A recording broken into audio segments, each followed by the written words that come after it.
welcome back. Happy Monday. I hope everyone had a great holiday week and had some time to celebrate Christmas or the holidays with your family. So you've now had about 7 days off since we've last met. And last time that we were talking, I know that's been quite some time at this point, but the last time we were talking about aircraft performance. So we were wrapping up the aviation weather section, talking about METARs and TAFs, and then we started to get into aircraft performance. We talked a little bit about the differences between a POH and an AFM, what you're actually supposed to find within there. We stumbled on some calculations, such as calculating density altitude, which was basically a two-step process. So we looked at basically the manual methods of doing so, and I'll also show you how to do it on E6B a little bit later today. So a lot of information that's kind of coming at you, and the purpose of this class is this is our second to last class. I know how fast this, these classes do come, basically rattle off and get by. But this is class number 11, and what we're going to try to do today is finish up the performance section, of course, and then we'll move on to flight planning. And with flight planning, we're actually taking a lot of the different concepts from regulations that you learned, aviation weather, your electronic or radio navigation, those types of things, and we're kind of try to tie them all together, including reading charts and maps, sectionals, terminal charts, and everything else in between. We're glad to have everybody back in class. This is going to be a full class. We will probably go a little bit later than we typically do. I will do my best to stick to the breaks, and with that, as we all know, we are broadcasting on all three platforms, so welcome to the majority of you that are following along on our website, and welcome to the rest of you on YouTube and Facebook. Keep in mind, we also have moderators on all three of the platforms to answer any questions as they come up, and feel free to post your questions if you need to, and we will have an opportunity to kind of go into depth with most of the topics that we're going to be covering today.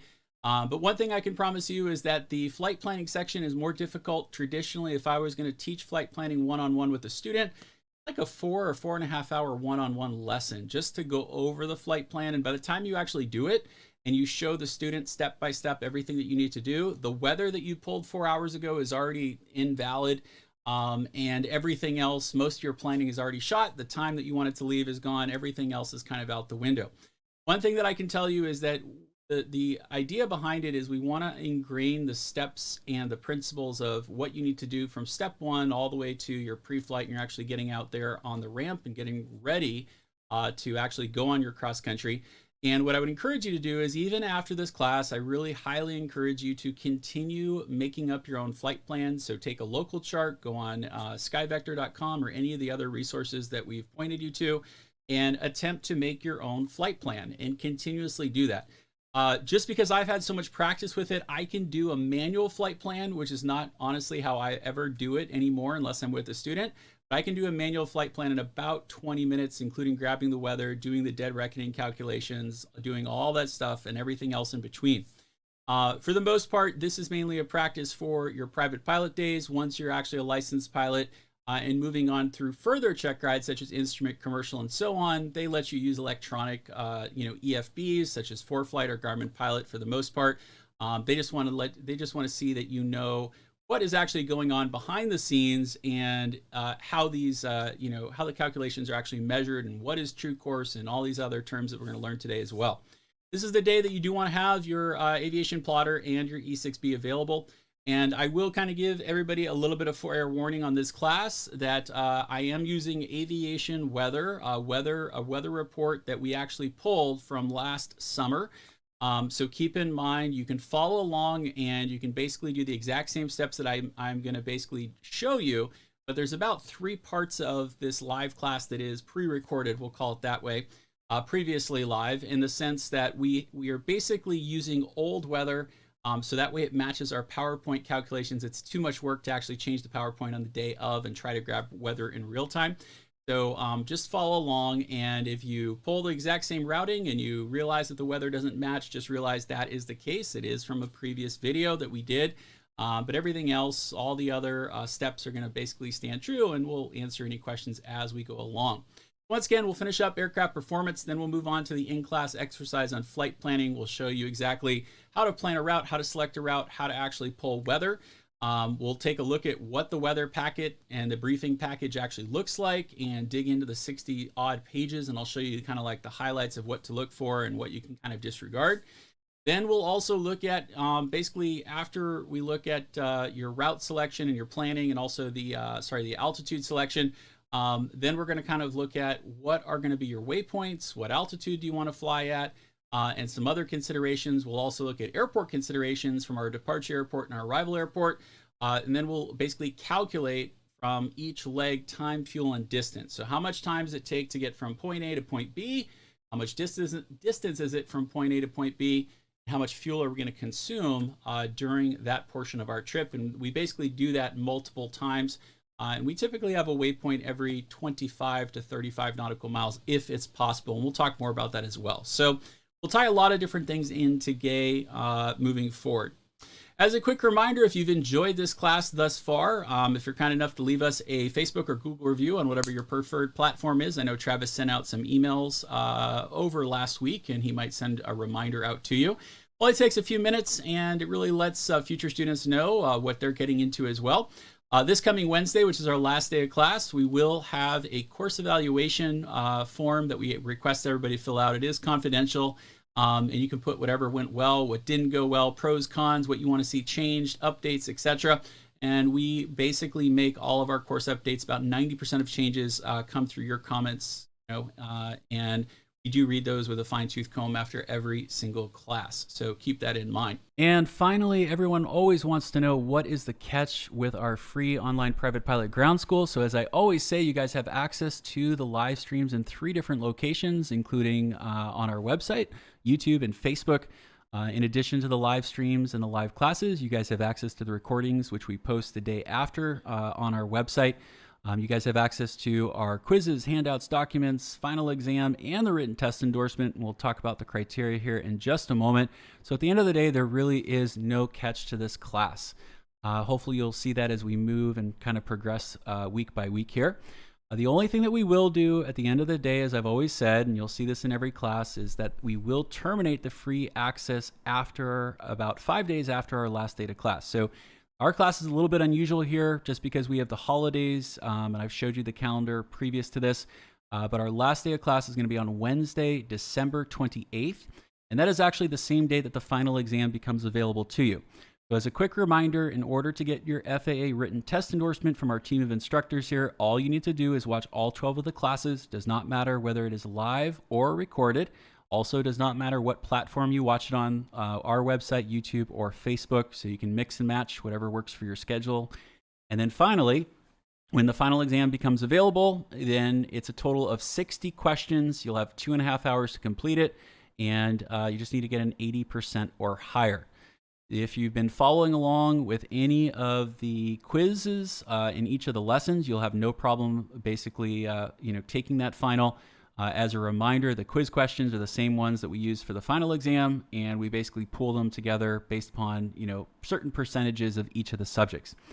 Even if you're scoring an 80%, I encourage you to continue taking the exam, and it's going to expose you to more FAA-like test questions. At the end of the day, you just need an 80%, and you have unlimited attempts to basically make that happen.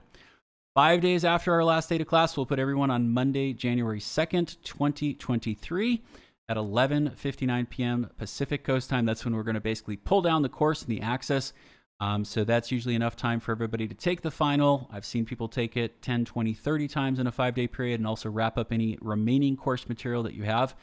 Once again, the reason why we do this is it gives us a higher completion rate. Right now, we've had over 100,000 students take our class. 95% of that cohort have actually gone on and completed the class, received the endorsement. And 99% of that group has gone on and taken the FAA written exam for the private pilot license, that is, or what we call private pilot airplane, and passed it on the first attempt.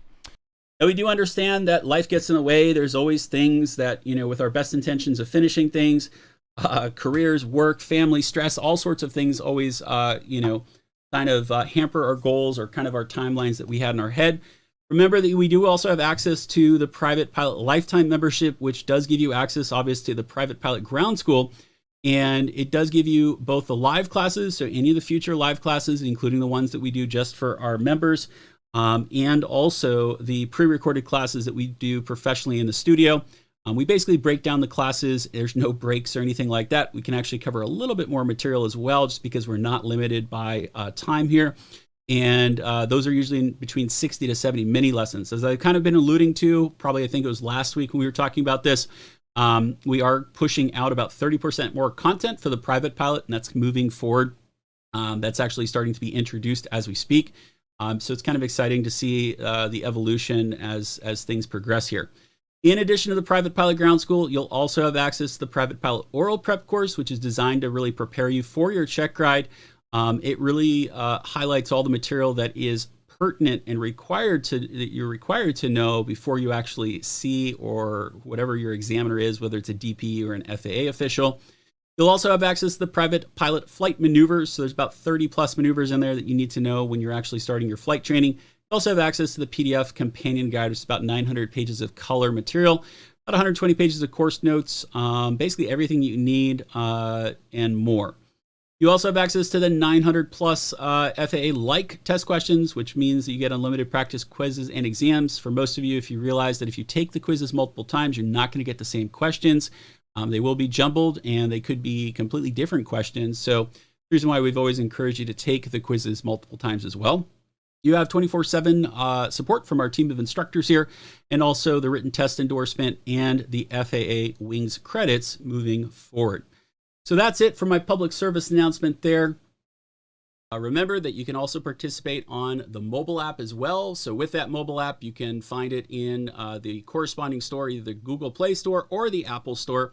Search under Check Ride Prep or Check Ride Space Prep, and within there you can actually view all of our courses, including this one. You can download the videos after they are available. Keep in mind, the only limitation is you can't watch the live streams on here.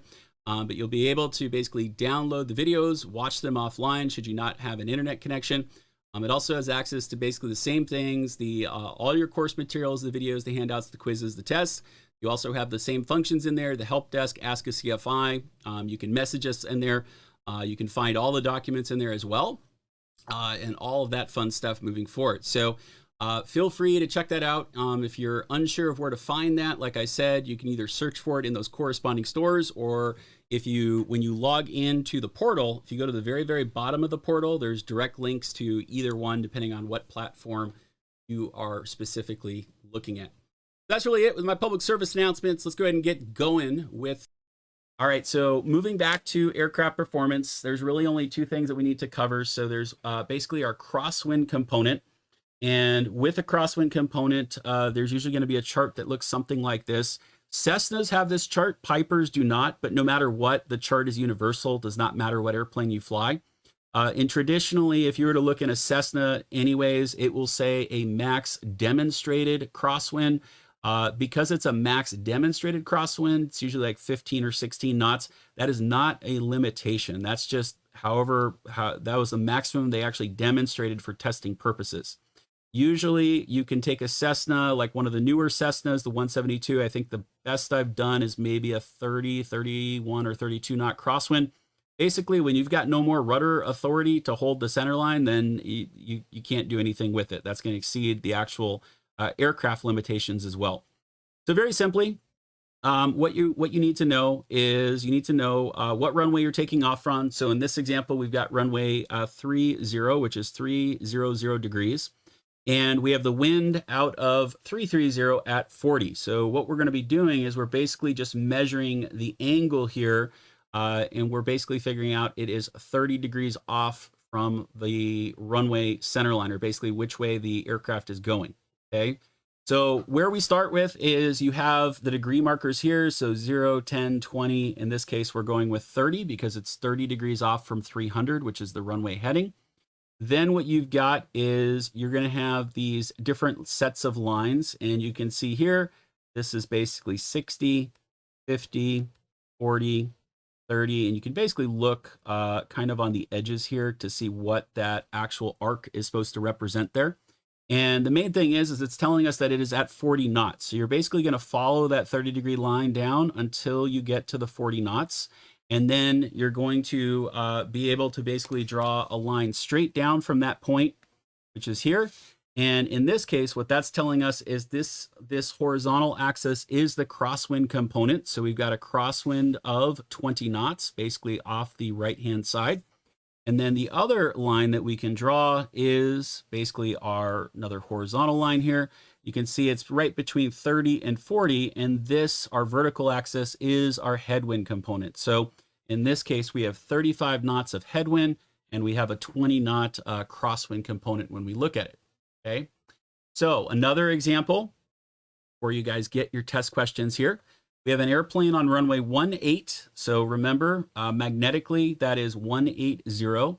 We have wind that's reported of 220. So all you have to do is basically subtract 220 from 180, and that's going to give us 40 degrees. Okay, and then we know that they're telling us that it's supposed to be at 35.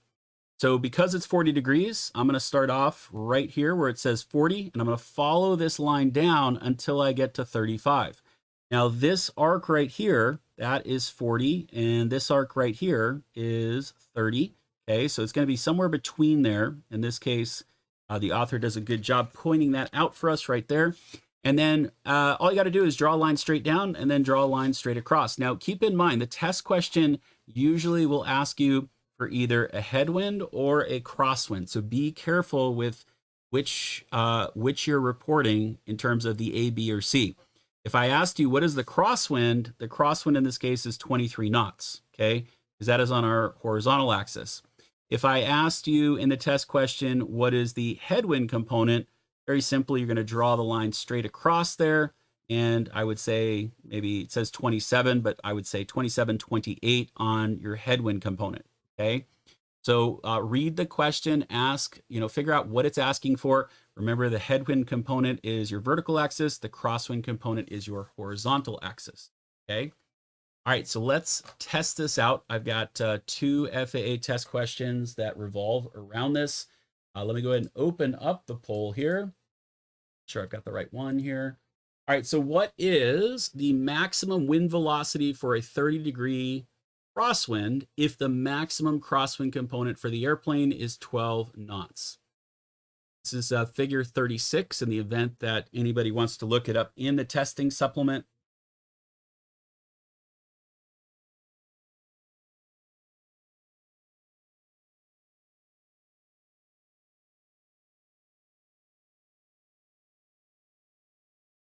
You can ignore that red line. That red line is not there for the answer, just like what we talked about with loading problems or anything else.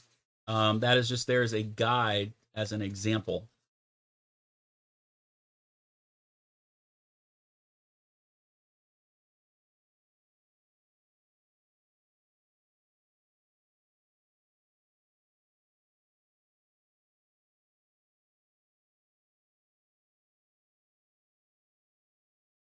Got the first couple answers coming on in.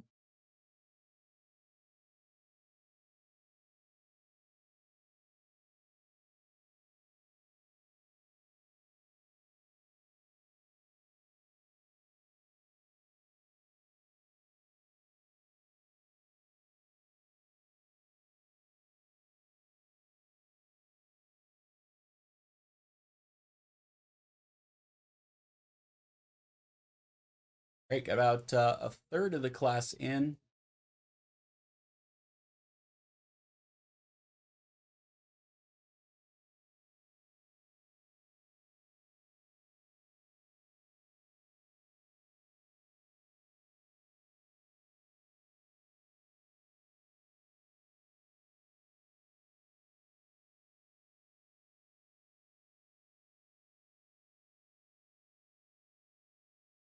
For anybody that's waiting, just remember, print out the PDF. You can find it under this lesson. If it isn't, just let me know. It may have gotten deleted. Just let me know and we'll give you a link for it. But it is the VFR navigation log that you guys will need for the next step. And then we also put together an E6B guide as well. It's like, I think it's 12 different pages. So it will take you through step by step how to use an E6B with all the pictures associated with it. All right, I'm going to leave it open for anybody that needs it. So very simply, we kind of have to back into this answer. And what it's asking for is, what is the maximum wind velocity for a 30-degree crosswind if the maximum crosswind component for the airplane is 12 knots. Okay, so very simply, all we're going to do here is look at the 30-degree mark, and that's basically going to be represented by this line continuing down. And what you want to do, I think where most people make the mistake is they just assume 12 knots. So what they're doing is you're actually looking for 12 knots right here. And what we're actually trying to do is it's asking what is the maximum crosswind component based upon a 30 degrees from the runway, okay, or basically from the airplane. So what I'm going to do is I'm going to actually start over here. We've got 10 and 20. And because I'm doing this digitally, it may not match up 100%, but I'm just going to draw a straight line from what I think is roughly about 12 knots. So that should be about 12 knots. And then I'm going to follow this 30-degree mark down, okay, until it hits my line, okay? So at this point, what I can basically ballpark is where would the arc roughly be, okay? In this case, right here where my lines meet, because at this point, this is be a 12-knot crosswind component. What is roughly this arc that's right in between 20 and 30, okay? So in this case, the closest number that we have, it's definitely not 20, definitely not 16. The closest answer we've got is going to be roughly about 24, which should be about here. And if I were to basically continue that down, that's roughly where the 24 should be as well, okay? We had about 30% of the class that got that answer correctly. Majority of you actually said B, which is 20 knots. That's a little bit too low. I don't know if you were looking at the sample problem there. Maybe that was kind of skewing your judgment. And then anybody that said A, that was 16, that's because you actually did this, where you basically continued to follow the 30 down until you got roughly to 12-ish, okay, somewhere around 12. And then you basically drew the line in the wrong direction there, okay? So let's try this one more time here. This is why I put 2 in. Practice makes perfect. All right, so here is another variation of that question. So using that same chart there, with a reported wind of north at 20 knots, which runway, 629 or 32, is acceptable for use for an airplane with a 13-knot maximum crosswind component?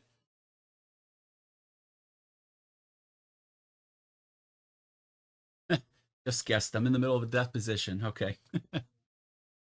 That's some serious multitasking there.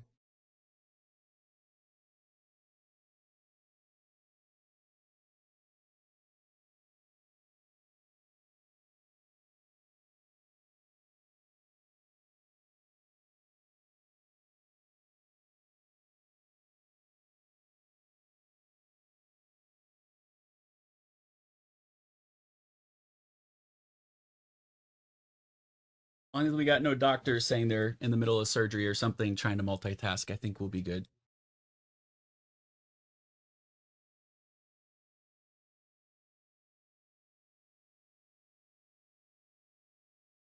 Sorry for covering up the question there.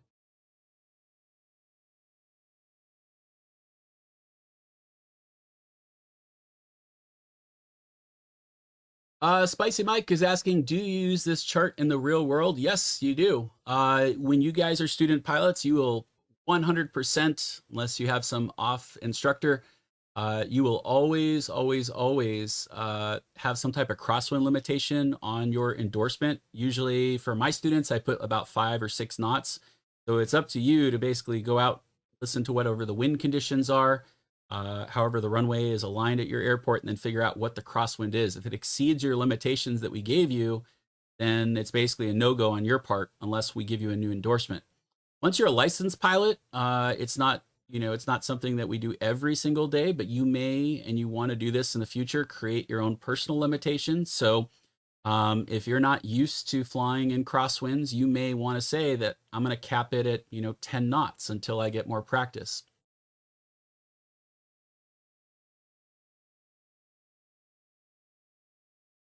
All right, you got about 40% of the class in. And best way to practice, everyone, just go out with hopefully an instructor. Go to like a very windy area. The one that I used to take my students to is California City. which is pretty notorious for 20 to 30 knot crosswinds all the time, or you can go out to Foxfield in the desert. And once you can line up with that center line and maintain it, do a bunch of touch and goes, then usually the principles stick.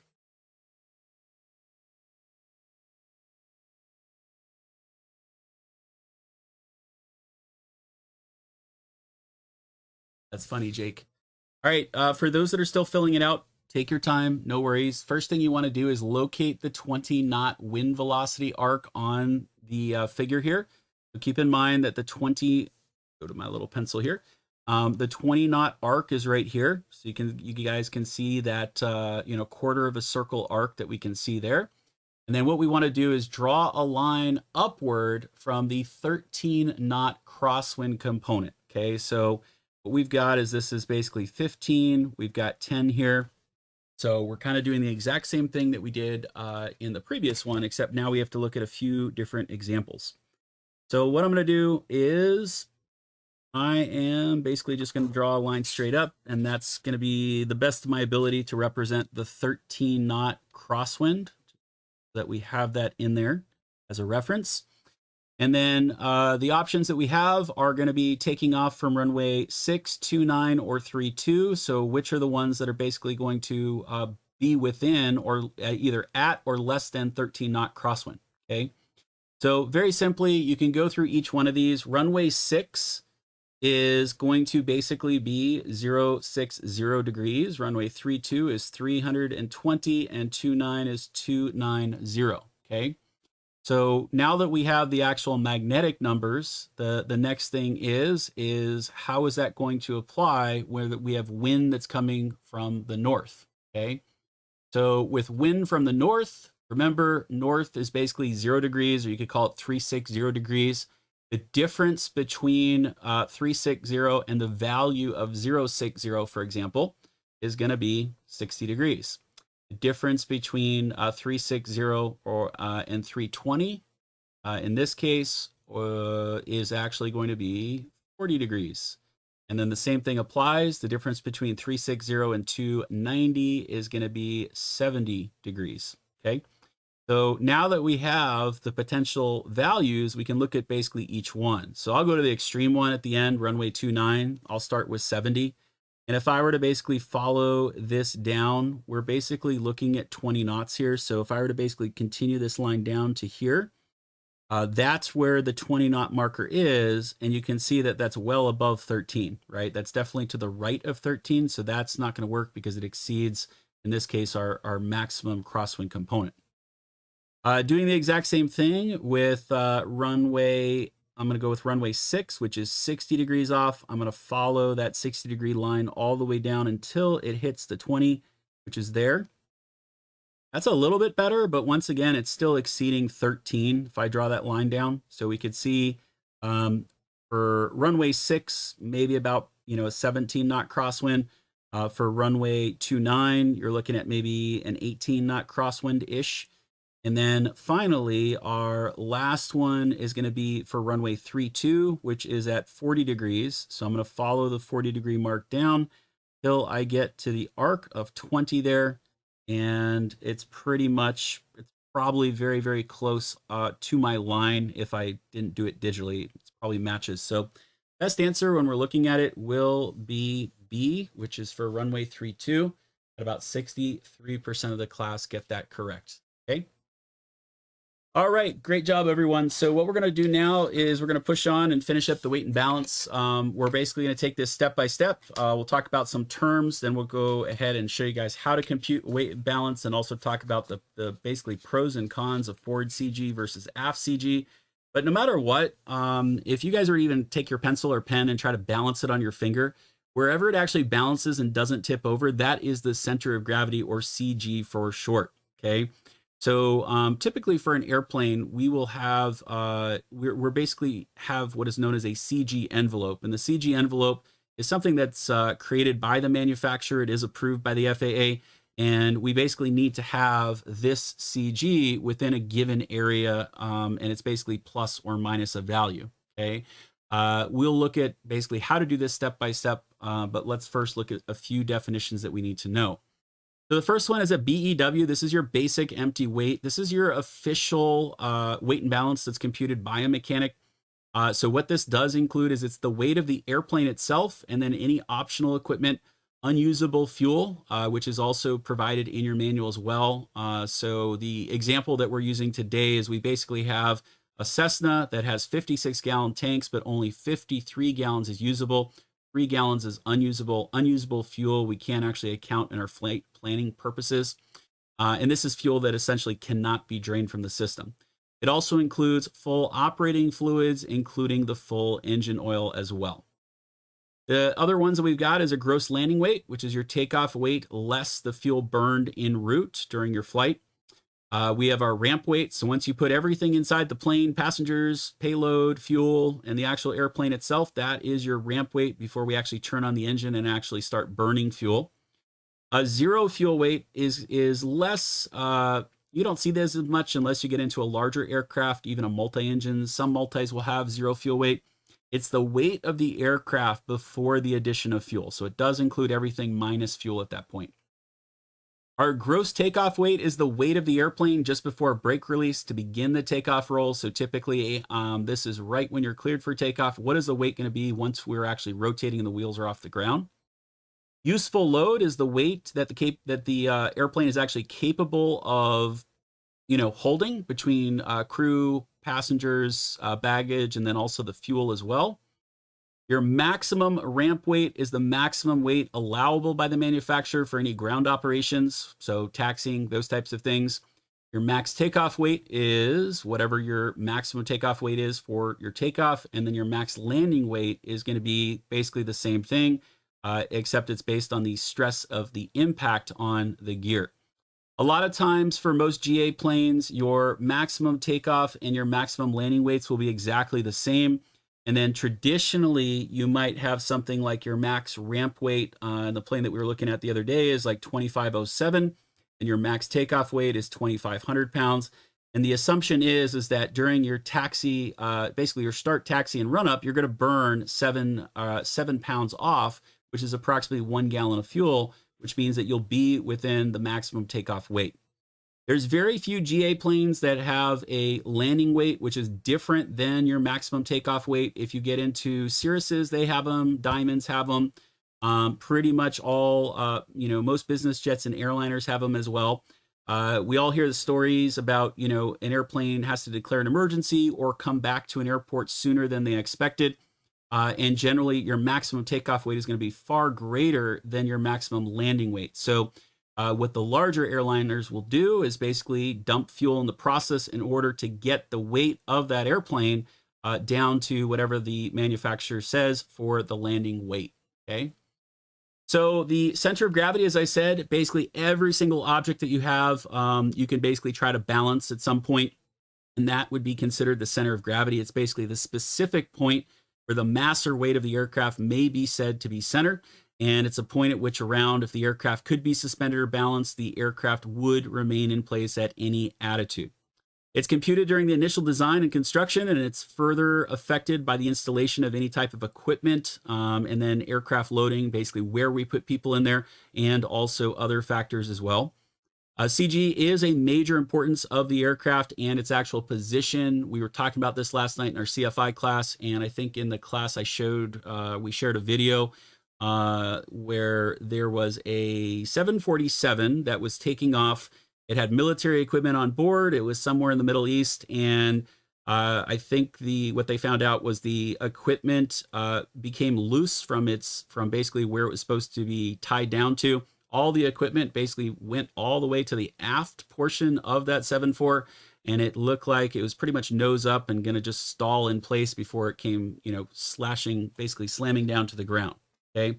So even if you, with weight and balance, it does need to be within the center of gravity limits. And I'll show you what that looks like here. So every single manufacturer will give you a chart that looks something like this on the right-hand side. And this is called your CG moment envelope, or for short, your CG envelope. Okay.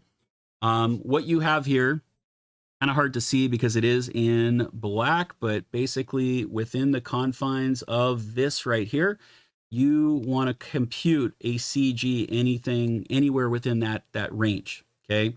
And you can't have anything out here, or above those values. Okay. You never ever want anything that is basically just anywhere outside of your CG envelope. All right. What that actually looks like on an airplane, though, is it would look something very similar to this, where they're basically saying this is the most forward part and this is the most aft part. So this line right there, basically your front line, that is the forward part of the airplane. And then down here is basically the aft portion of the airplane. And what we have at the very bottom is going to be our, this is going to basically be our inches. You guys can see 60, 70, 80, 90, 100. And then we also have our weight on the vertical axis on the left-hand side as well. So we'll show you exactly how to do that, okay? If it's on the line, it is acceptable. Just realize that there are pros and cons if it is forward versus aft CG when we look at it. For those that are asking about utility versus normal category, we covered that in a little while ago, probably at the very beginning of the course, but normal category is just a normal category. It allows typically plus 4.4 Gs, and then I think it's like negative 2 Gs. Don't hold me to that. And then the utility category allows a little bit more in terms of positive and negative values. And then the utility category, depending on the manufacturer, you can usually do more maneuvers in that aircraft, but it's got to be within that specified zone of the utility category. Certain airplanes you can spin intentionally. But it does have to be in the utility category as well. I think Alex will explain it to you guys a little bit better there. All right, so here are your pros and cons with the aft CG versus forward CG. So without going into the mechanics or the aerodynamics of it, just kind of note the bullet points on the left-hand side. If we have a aircraft with aft CG loading, the aircraft is going to be less stable along the longitudinal axis. It will have a higher true airspeed, which will also give you a higher ground speed. It will require increased tail down forces, and then should the aircraft stall or spin, it's actually going to be more difficult to recover without, it's actually difficult, if not impossible, to recover from a stall or spin in these circumstances, okay? Very simply, if you guys had an airplane, I showed this exact same thing in the CFI class last night. We got our little miniature airplane right here, and all of the weight was in the back, and this is obviously a very extreme example. What would we have to do to get this thing to fly straight and level, right? I would take the yoke and I would push it all the way to the firewall, and then this plane would actually be able to fly like this, right? And it's not ideal. Now, the first thing that happens is if we ever get into a stall, one of the things we want to do is lower the nose to break the stall, get more air, basically more airflow over those wings, and also increase the power. Problem is that I'm already holding that yoke to the firewall, so I can't actually break it, and that's the problem. It is difficult, if not impossible, to break that stall. If I end up in a spin, even though that the aircraft is pretty much pointing straight down, we still have to push the nose even further down in order to get out of that spin. So that's the reason why we usually talk about that. Same thing happens in the opposite case, and keep in mind it's the most extreme, just to kind of prove a point or kind of exaggerate it. If we have all the weight in the nose, so I don't know, maybe we're carrying some cinder blocks and we're looking like this. In order to get that nose up, I got to basically pull that yoke back and hold it at my chest, and now the airplane is perfectly level, okay? The problem with that is when I come in for a landing, as the speed basically decreases, that nose is going to want to start to drop. And with that, I am more likely, and it may be difficult once again, if not impossible, to flare, basically bring that nose up. And what could end up happening is you could end up with either a prop strike or ending up landing on that nose wheel, which we don't want as well. Okay, so just kind of think of it that way, if that kind of helps. So with your forward CG loading, the aircraft will be more stable along the longitudinal axis. You get a little bit lower true airspeed and ground speed. And what we mean by higher or lower is literally like plus or minus 3 knots. You're not getting like 30 knots or anything. You will have that nose heavy feeling in there. You will require longer takeoff distances just due to the fact that more airflow is required to provide more force to lift a heavy nose. You will have a higher stall speed as well due to the fact that we've got the airflow deflection of the elevator that's required to maintain the altitude at the slower speeds, which actually gives you a higher angle of attack, okay? Continuing on, another thing that we always try to avoid, and you don't ever want to take off in an overweight aircraft, is something like this. Obviously, this is just a loading issue. They probably loaded too much without pushing the weight forward. A lot of these big airplanes like this, like the 737s, you'll be at the airport. They actually have like these little, I don't know, they look like these yellow sticks that basically hold up the tail to prevent this type of thing. But you never, ever, ever want to fly with an overweight aircraft, okay? The limitations of flying with too much weight are going to be longer takeoff runs, longer takeoff rolls. You're going to use a lot more runway than what you would normally expect. You're going to need a higher or faster takeoff speed. You're going to get a reduced angle of climb and rate of climb. You're going to get a reduced cruising speed, shorter range, higher stalling speeds, and that longer landing roll as well. The only time that I could think of if you actually need to take off overweight is for the ferry pilots that are maybe, taking a plane from the Pacific to, somewhere out in Hawaii, or maybe they're doing the Atlantic Pacific runs over to Europe. In those cases, they need to carry extra fuel in order to actually make it. And anytime that they do so, they actually have to go to the FAA to get a special ferry permit to do it. Okay, so other than that, there really should be no other time that you guys should be taking off overweight at any point in time. Tail stand. Thanks, Steve. They are called tail stands. Little yellow sticks. And they're not really sticks. They're more like, some type of metal, aluminum, some type of pole that holds them up. In the event that you ever need to shift weight, you can use what is known as the weight shift formula. So anytime that we wanted to add or subtract weight from a loaded airplane, and we wanted to move it, let's assume like we already figured out our weight and balance, and the main thing is we want to figure out how is it going to change our center of gravity if I maybe move this person from the back seat to the front seat. How will that actually change without actually computing everything again? So very simply, I give you an example here. We have an airplane that weighs 8,600 pounds. That's the total weight of the aircraft. And we want to basically shift something 100 pounds from basically a station or an arm. We're going to talk more about stations and arms here in a second. But essentially what we're doing is we're basically going to move them from, let's say, the front seat to the back seat. So we're moving them from 100 inches to 150 inches. So essentially we're moving them about 50 inches in a certain direction. What you can do is you can use the formula at the very bottom here, and then it's just a simple cross multiplication. So the weight to be shifted in this case is 100 pounds. Then you put that over the total weight of the airplane, which is 8,600 pounds. What we're trying to do is we're trying to solve for X here, which is what would be our change in CG. And then we know the distance that the CG is to shift because we're actually moving this, whatever this is, 50 inches, okay? If you guys remember from your high school math class, you're basically going to cross multiply. So in this case, I'm basically going to take 50 times 100, okay? And then I'm going to divide that by 8,600 pounds, and that is going to equal X, okay? If I grab my little calculator here, that means that it is basically going to be... So it gives me about 0.58. I'm just going to kind of round up here a little bit. I am just going to say, for simplicity's sake, that it's going to be roughly 0.6. Okay, so it's going to be roughly about 0.6 inches. I don't know if I can measure tenths when I'm looking at these. Okay, failed math, I know. Now, anytime that we look at an airplane, we always need to know where the datum is, and the datum is basically an arbitrary location that the manufacturers provide to us within the flight manuals. For most Pipers out there, the datum is actually the very, very front of the airplane, which is going to be the spinner, and then for pretty much every Cessna, for the most part, it's going to be the firewall, which separates basically the cockpit from the actual engine section of there. Keep in mind, you always want to go ahead and go into the weight and balance section, figure out where the datum is located. So right here in this example for this Cessna, we can clearly see that it is located right here at the firewall. Certain airplanes like the C-130, the datum is actually about 15 feet in front of the airplane, just for no reason. Certain airplanes also have the datum at the wing root, kind of a little bit further in. Now, the purpose of the datum is it's basically where we can start measuring. And what you're going to notice is that this is where we come up with these arm values.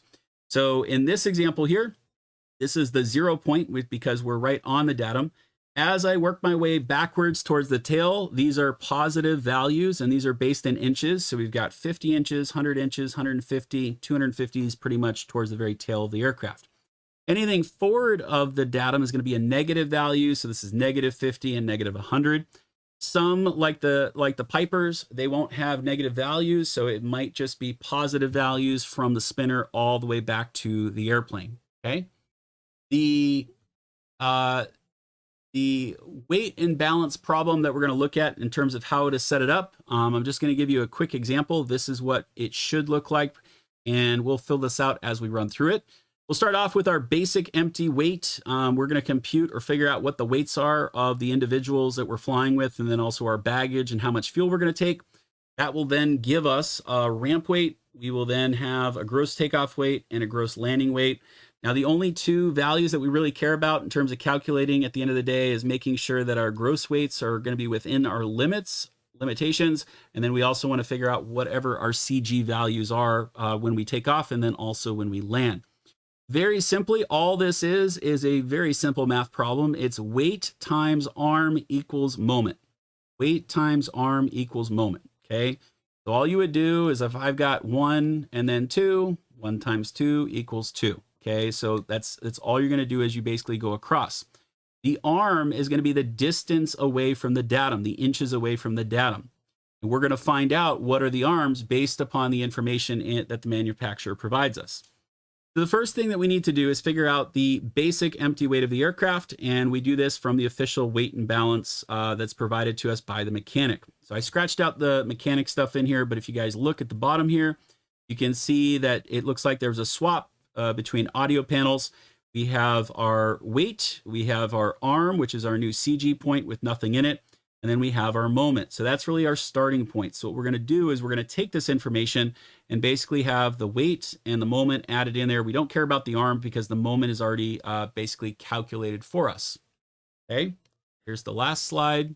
Anyone needed it? Mike is saying the Black Hawk datum is over 100 inches forward of the helicopter. Yeah, so it's just an arbitrary point. You good, Gene, with that?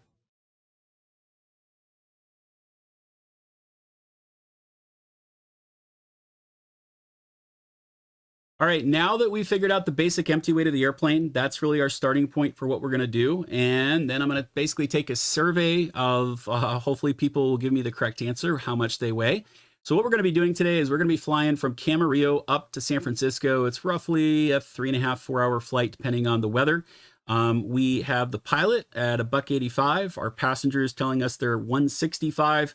We're going to figure out if there's anything in their back seat. So if you are maybe bringing your flight bag or some luggage, figure out where exactly you're putting it. Most people, students accidentally list it as the baggage area.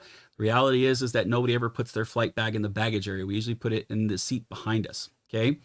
The baggage area as well. Some aircraft have multiple baggage areas. So some of the Cessnas, they usually have like a lower section and then kind of like your hat rack at the top there. That's kind of, baggage area 1 and then baggage area 2. So just kind of make sure that you are, accounting for things in the correct location.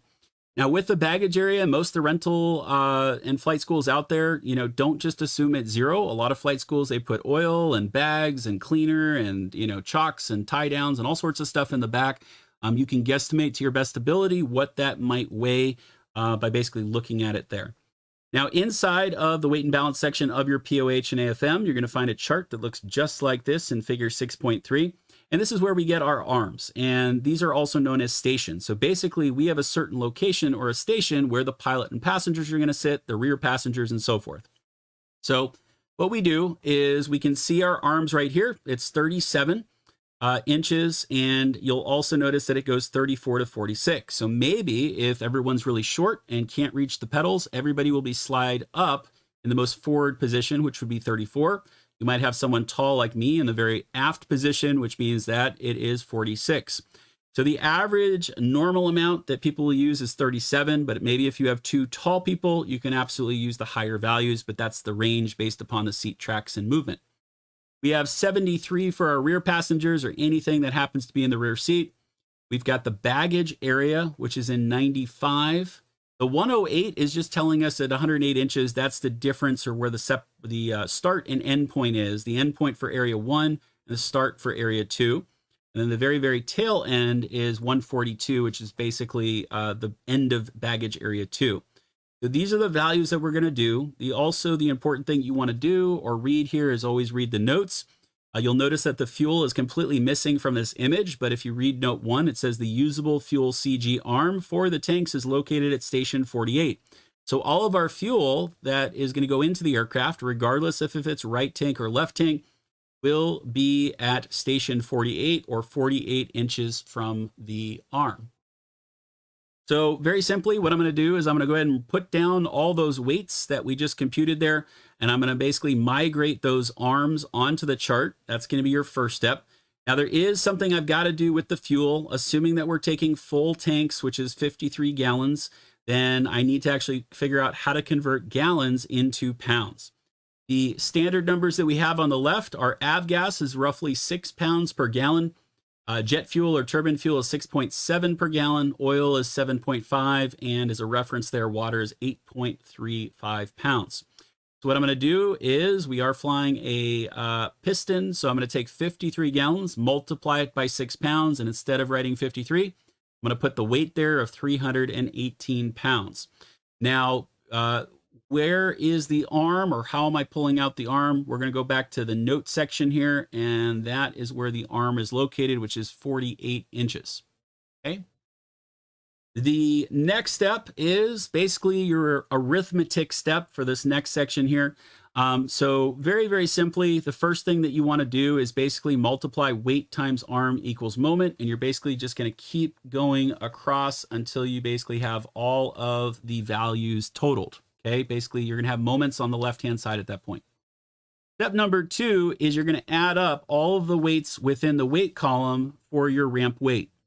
You're also going to add up all of your moments in the moment column for your total moment. You cannot add up your arms. You cannot add up your arms. If I added up my arms and I had my little airplane right here, however that, I don't know how that looks like an airplane. If I added up all my arms and this was my datum, basically you're talking about a point that's well beyond the actual aircraft itself. Okay, it doesn't exist. The next step, once we have this process done, is now we're actually going to look at our fuel burn for taxi, takeoff, and start and figure out what would be our takeoff weight. We do this by using the time, fuel, and distance to climb chart. If we actually looked at this for the Cessna, which is what we're going to use here after the break as well, it says add 1.1 gallons of fuel for engine start, taxi, and takeoff allowance. So that is our baseline in the event you're at a busier airport. Maybe you're flying at a Van Nuys and you know it always takes 30 minutes to get off the ground. You can always increase that value. We're going to go with the book value here. Once again, I can't use 1.1, so I'm going to multiply that by 6 pounds. That gives me my 6.6. I know that it's at station 48 because that's where the fuel is located. And then in this case, what I've got is 6.6 times 48 equals a moment. Now, the trick here is that we are reducing the weight, right? So whatever you want to do, if you're an accountant, use your brackets. If you're not an accountant, put a minus sign in there so you remember. We are subtracting 6.6 pounds from the ramp weight. We're also subtracting 316.8 from the actual total moment that we have so far. We're going to go ahead and continue this process here. So here is the last one that we did. And what that will give us is a gross takeoff weight. And we want to obviously make sure that we're under whatever the limitation is. For this airplane, it happens to be 2,500 pounds. So we're good to go.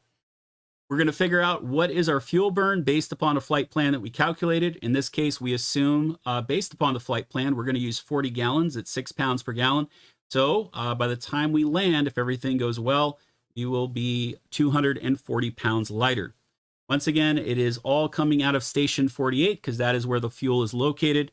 I'm going to subtract the moment, and then I come up with a landing weight of 2137.8, and then I have this moment value.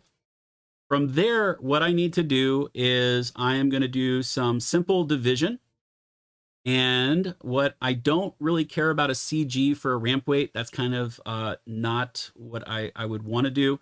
What I want to do is look at these two values here. And remember, weight times arm equals moment. Moment divided by weight equals your center of gravity. Okay, so basically I'm taking the first value of moment, dividing it by the weight, and what I've come up with is 41.4, which is basically, remember that datum that we talked about before? What we're saying is that that CG point is, in this case, 41.4 inches away from the datum. Doing the exact same thing with our landing CG, we have our weight and our moment. So we're going to divide the 86,000 by the 2,100 pounds. So we've got the moment divided by weight, and then we get our landing CG of 40.65. What we're going to do at these values is we're going to come over to our CG envelope, and depending on what your airplane has, it may look slightly different than what you have. I highlighted it in pink in terms of so you can see the outline a little bit better.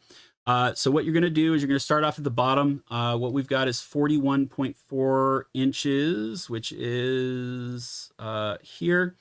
And you would basically follow that up, and you're trying to match roughly 2377, which is here. And that's how we come up with that red star. And then upon landing, we're looking at 40.65, and we have a weight slightly higher than 2137, and that's where our gold star is. If you did everything correctly, you would obviously have something that would look like this. And typically what happens in flight is between your takeoff and your landing CG, your CG will actually move down and forward. Because remember that this is basically the spinner over here, and this is the tail on this side, on the right-hand side, okay? So everything, and that's basically what we're looking for. If you are kind of on the limits, or if you maybe want to move things around, maybe you have 200 pounds of baggage that you thought you could get in the baggage compartment. Now you need to move it to the back seat, whatever you need to do with that, okay? So you guys can watch this over again. We've got a lot of stuff to cover, unfortunately, so we're going to go ahead and move on. Let me go ahead and show you this. This is basically the law of the lever before we take a break here. And I want to see if you guys can figure this out, but just going to give you guys some hints here. What we have are known values, and when we look at questions like this in the book, this is considered basically the datum, or basically in this case, just the center point. So what we're looking for is everything to the left of that dotted line needs to equal everything to the right of the dotted line, okay? And the numbers that we are given in this case, don't want to do that. The numbers that we're given in this case are actually going to be the 500 here, and then the other one, okay? So get out of that. And then we also have the plank weight. So what I'm going to do is I'm going to open this up real quick. There we go. And let you guys see if you guys can figure this out.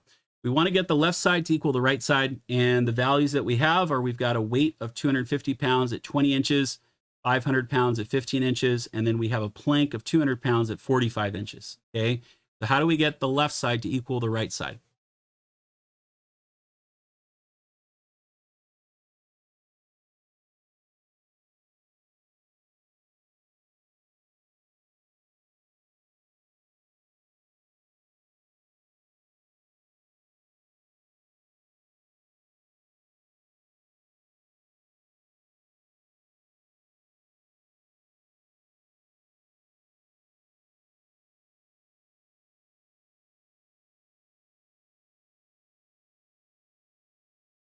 All right, got the first couple answers in for the book for Rod Machado. It's in the weight and balance section. So if you want to look that up, that is chapter 16 in his book. And Mike in Florida, yeah, that's one of the problems with the Bonanzas. Pilots were calculating the CG shift. Or they weren't, sorry, weren't.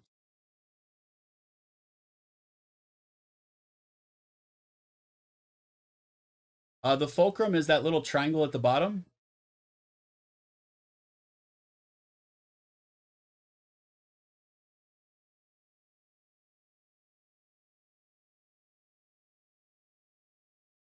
Yeah, a lot of people have problems with these, and once you see how to solve it, it's actually very, very easy. So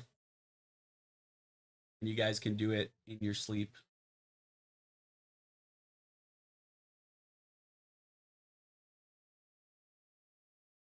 I got about half the class in so far.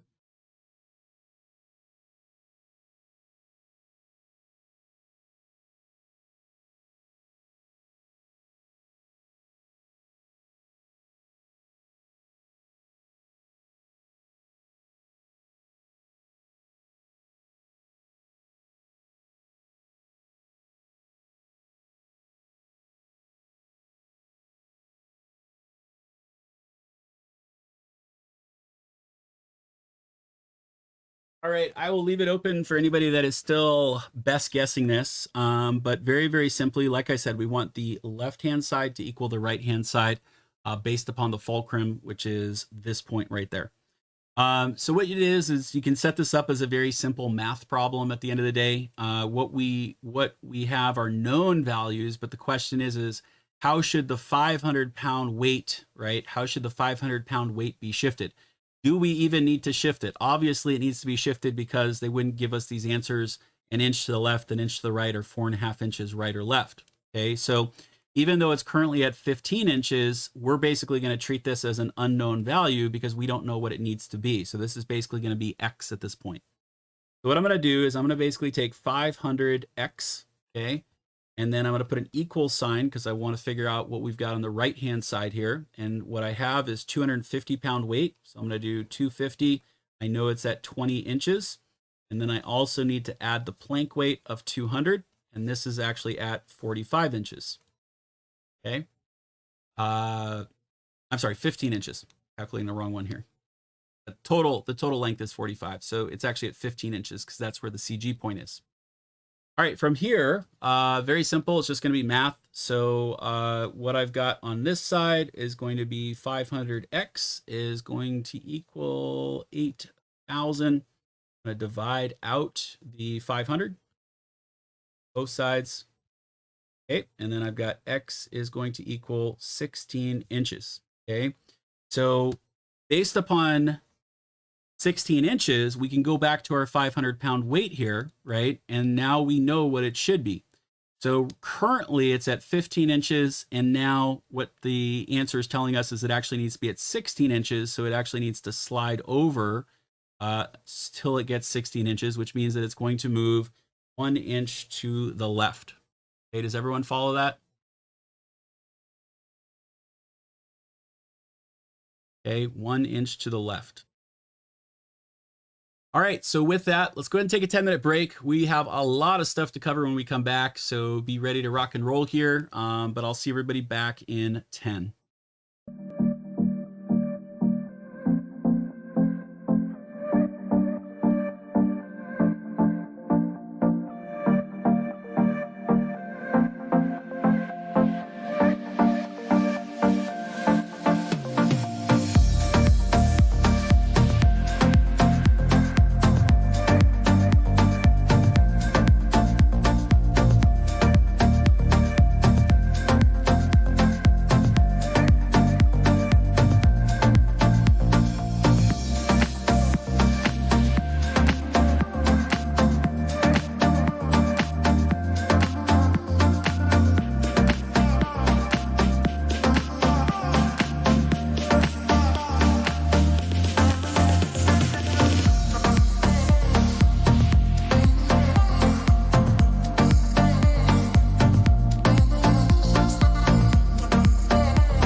have your E6B, some type of E6B. I gave you guys in the chat here the electronic one that I'm going to be sharing with, which is from University of North Dakota. And there is two sides to it. We're also going to be talking about our plotters as well. These are aviation plotters. They come in different sizes and shapes. This is also, if you have the LA sectional, you're more than welcome to pull it out. If you don't, you can follow along on skyvector.com. We're going to go from airport to airport. This is kind of a mini cross country. I think it's just barely 50 nautical miles.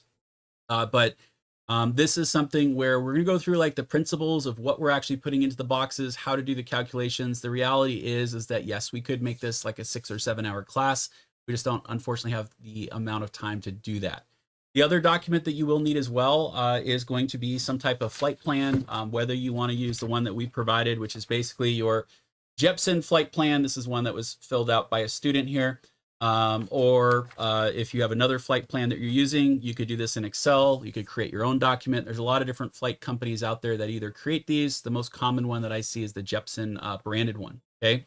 If you guys are following along with an electronic E6B, just make sure you guys understand what the functionality is. They are easier, but they do have their downfalls just because of the fact that sometimes you can get lost in the menus, and if you input a wrong number at one point, sometimes that can screw it up, and it can take you a while to kind of go back and figure out wherever that transgression happened.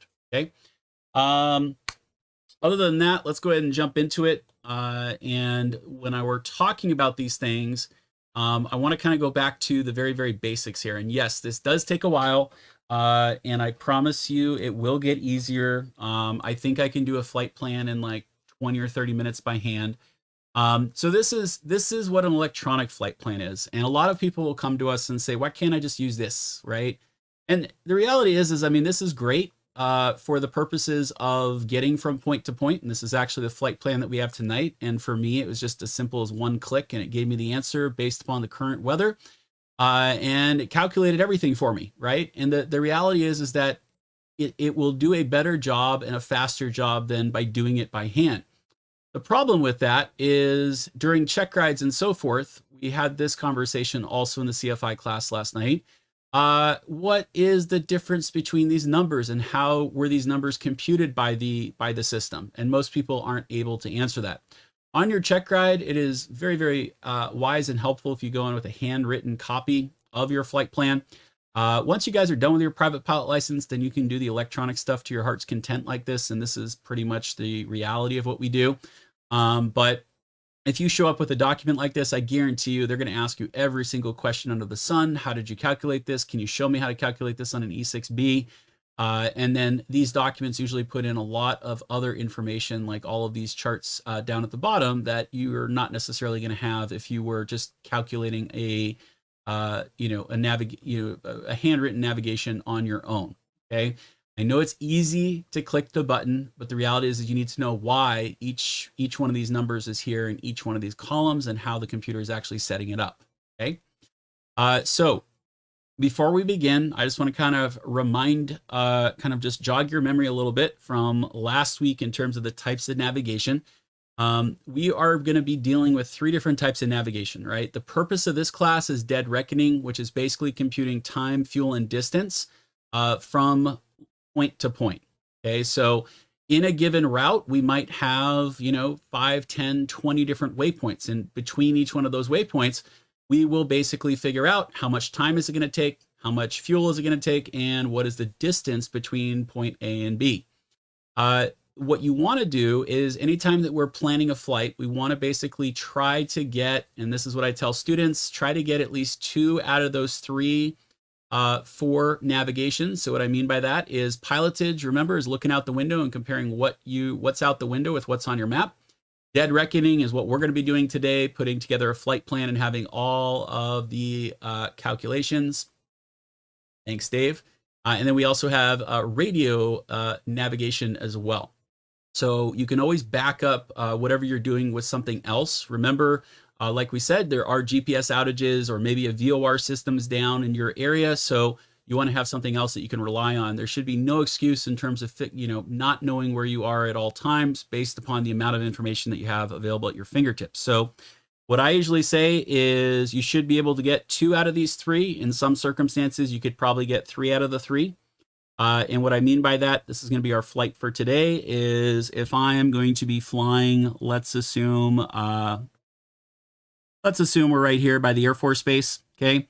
I could easily use the, what is that, Vandenberg Air Force Base right there as a pilotage point, because I could look out my left-hand window and see the giant runways, you know, from my position. It doesn't mean I need to fly directly over it. That's pilotage. I should also have the information from the Dead Reckoning because of the fact that I will have the time, fuel, and distance information. And I could potentially also back it up by, you know, maybe flying this radial right here as well. I could have potentially 3 out of the 3, okay? That's what we mean by, you know, using the different resources you have available. Try to always have a backup of something. So pilotage is the easiest one. And then obviously elect some type of radio navigation of some form, GPS, VOR system, whatever you're ending up using. That's what we're basically trying to do. With your waypoints should be somewhere between 25 and 35 nautical miles in distance from each other. Keep in mind, this is just a general rule. If you were to fly, let's say, east of Las Vegas, there's nothing to look at. You might have a waypoint every 50 nautical miles. So it might be something other than the norm or outside of the norm, just because of the fact that there's not a lot to choose from once you get to certain parts of the country, okay? But a waypoint could be anything, right? A waypoint could be an airport. It could be a navigational aid, a river. It could be a town. It could be, you know, pretty much anything. Could be even a freeway that you're overflying that maybe bends at a certain area. For the purposes of today, we're going to be flying a Cessna 172 Romeo model. It's a 2001. The documentation for this aircraft in terms of all the performance information that we're pulling is found right beneath this live class right now. It's under selected, it's called like selected performance for the 172. We're going to be flying or taking off from Santa Ynez, California, which is K-I-Z-A, which is just down here. Actually a Class Gulf airport from surface to 700 feet, then becomes Class Echo. There is no control tower at either one of these, and we're going to end up at Paso Robles Airport, very top here, which is KPRB. We had an anticipated departure time of 6 p.m. Obviously, we'll throw it for like 6:40 or something. It's a relatively short flight. The total distance is 69 nautical miles for the straight line distance. And one of the things that we always look at when we're doing this is, you know, we want to kind of survey the route and kind of figure out how are we going to get from point A to point B. Obviously, the fastest way is just a straight line. The reality is that that may not be the safest solution to getting over to Paso Robles today. Okay, so with that, I'm gonna, before we kind of look at the route and you guys look at this information, I'll introduce you guys to the navigation log here. So this is your nav log. They come in different shapes, sizes, and different formats. But the center part of this, basically from the checkpoints all the way to the green section there, is always going to be the same. The airport ATIS and the frequencies, some publishers add that information in, and you can, you know, fill it out or not. So with the navigation log, we always pretty much start on the left-hand side, and the goal is to kind of work our way to the right-hand side. And there is a specific order. You can't necessarily jump from one thing to another. And the reason why I color-coded it is it depends really what side of the E6B we're on and kind of what are we actually doing. So most of the information before we get going can actually be pulled from our weather report and then also our performance information. And then once we have all of the values that we need to, that are basically, we need to compute or anything else, then what we can do is we can actually do the calculations and everything else along the way. Everything in the blue that you guys see there, that is actually done using our aviation plotter. So with the aviation plotter, and I'll show you guys exactly how to do this, you would basically figure out our course, and then we have our distance, and you could basically populate that information at the exact same point. And once we, you know, that's kind of our starting point once we know our checkpoints and everything else, okay? The next section that you guys see on the screen there is this orangish, reddish color, and that is where we actually start using the E6B. You're going to see the abbreviations that we'll talk about where we've got true course, true heading, magnetic heading, which is the TC, TH, and MH at the very top. And we're going to go through what all those mean and how to actually compute those. But what we're going to be doing is we're going to be using the wind side, basically this side of your E6B. It's the one that basically spins. And we are basically trying to figure out a wind correction angle. What should we fly in order to maintain a certain ground track? The section in the green is basically the very last thing that we're going to be doing today, and that's on the flight computer side, and that basically looks just on the opposite side of your wind side. And all of those calculations, your estimated time en route, your fuel burn for each leg, we're going to be able to compute that on the back side there. But very simply, you kind of need, no matter what, with all the white stuff that's outstanding, you would pretty much fill that stuff out before you start moving on to the other colors of the rainbow here. So traditionally what we would do is we would do the course and the distance, which is in blue. Then we would start to migrate to our wind side of the E6B, which is that orange section. And then after that, we basically finish it up with the green section going across. If you want to kind of get that in your mind, what type of order it would look like. Okay. So with that, keep in mind, just have a couple copies out. Go ahead and use a pencil, please. And the very first thing that we want to do, once we have all of our materials out, is first try to figure out what route we would want to take, right? So we could select a checkpoint, and we've talked about checkpoints roughly every 25 to 35 nautical miles. You want to incorporate how you're going to navigate. So that's obviously going to be dead reckoning. So that's the time, fuel, and distance calculations that we're doing. And also we want to basically look at the other methods of navigation. How can we incorporate pilotage? And then how also can we incorporate any type of radio navigation that we may be using? Okay. So if you guys are following along on SkyVector, you can go to skyvector.com, and in the upper left-hand corner of SkyVector, which looks just like this, you guys will see this flight plan button. So in the event you don't see it, just click the flight plan button here. You can put in the departure airport of San Ynez, K-I-Z-A, and then our destination of Paso Robles. And very simply, the electronic ones are kind of cool. I'm going to have you guys do this manual way. You can move the pink line wherever you want it to, and it will basically allow you to, put in a waypoint or a GPS or anything else that you want. Okay. So when we are looking at our, basically surveying the route, the things that I'm looking at is number one is what is the safest way? Okay.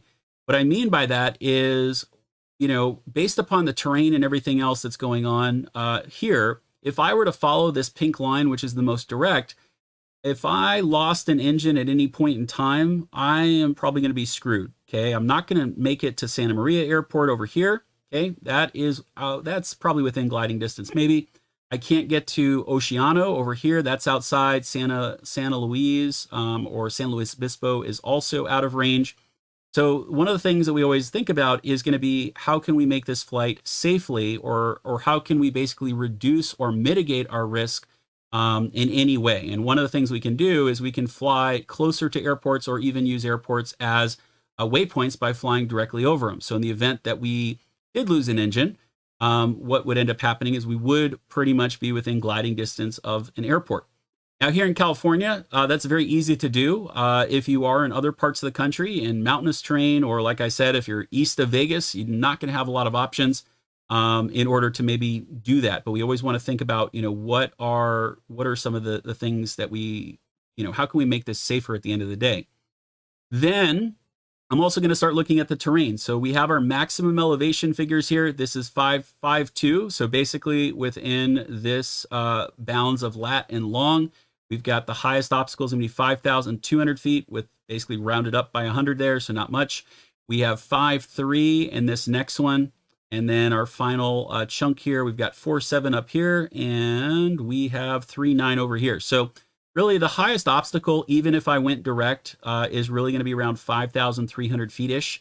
And obviously, if I were to move my pink line closer to the coast and fly over these airports, the terrain is actually, it goes down substantially as well.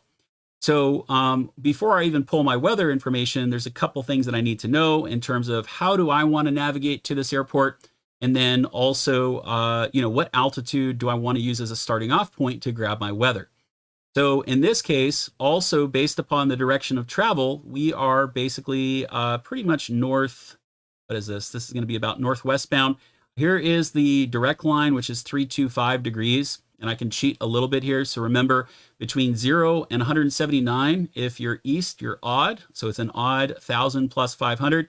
And then everywhere else, we are an even. So what I could say is 4-5, definitely too low. I could do 6-5, I could do 8-5, I could do 10-5. So for my weather aspect, I'm just going to run with 6-5 and then see what comes out. And if the winds are, maybe the winds suck at 6,500 and I want to go higher, I can absolutely change that later on. Before you guys actually do this, though, you kind of want to have a game plan in terms of what, how you're going to actually come up with your route, what altitudes you want to fly. And then what will end up happening is you're going to move on to your weather brief once you kind of have the basic outline of your route. So for me, because safety is paramount and I don't necessarily want to fly direct over kind of this mountainous area.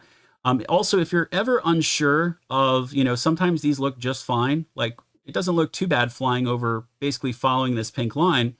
I would encourage you to do this, and I do this for CFI students. We go to Google Earth, right? And we go to the satellite view, and then magically when they see this, they're all like mountaintops with trees and all sorts of stuff that if you did lose an engine, you're basically not like this is very flat land, even though it looks pretty harmless from this view, okay? So use other outside resources, especially if you're less familiar with, your location or area. And then what you can do is you can basically try to figure out how do you want to navigate. Now, besides just kind of figuring out a general route, I am just going to kind of move my line here over Santa Maria. I'm just going to fly airport to airport. Okay. I like that. I like flying over airports or next to airports. It does provide a bit more safety. I'm not necessarily going to fly directly over San Luis Obispo, but I could just move my line just a little bit over. Of course, we're going to do this on paper as well. Okay, so this is just really to kind of look at getting a weather report. So in this case, I have something that looks kind of like that as a general idea. That may not be like set in stone, but that'll give me a pretty good start in terms of the information that I need in order to do the next step, which is going to grab my weather report. Okay. Now, the other things too is before we actually, and this is the number one thing that I see with students is you guys get really excited.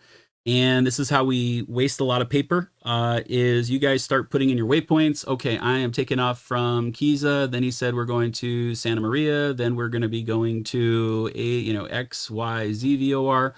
Okay, before you start filling out everything, I like to get all my numbers up front.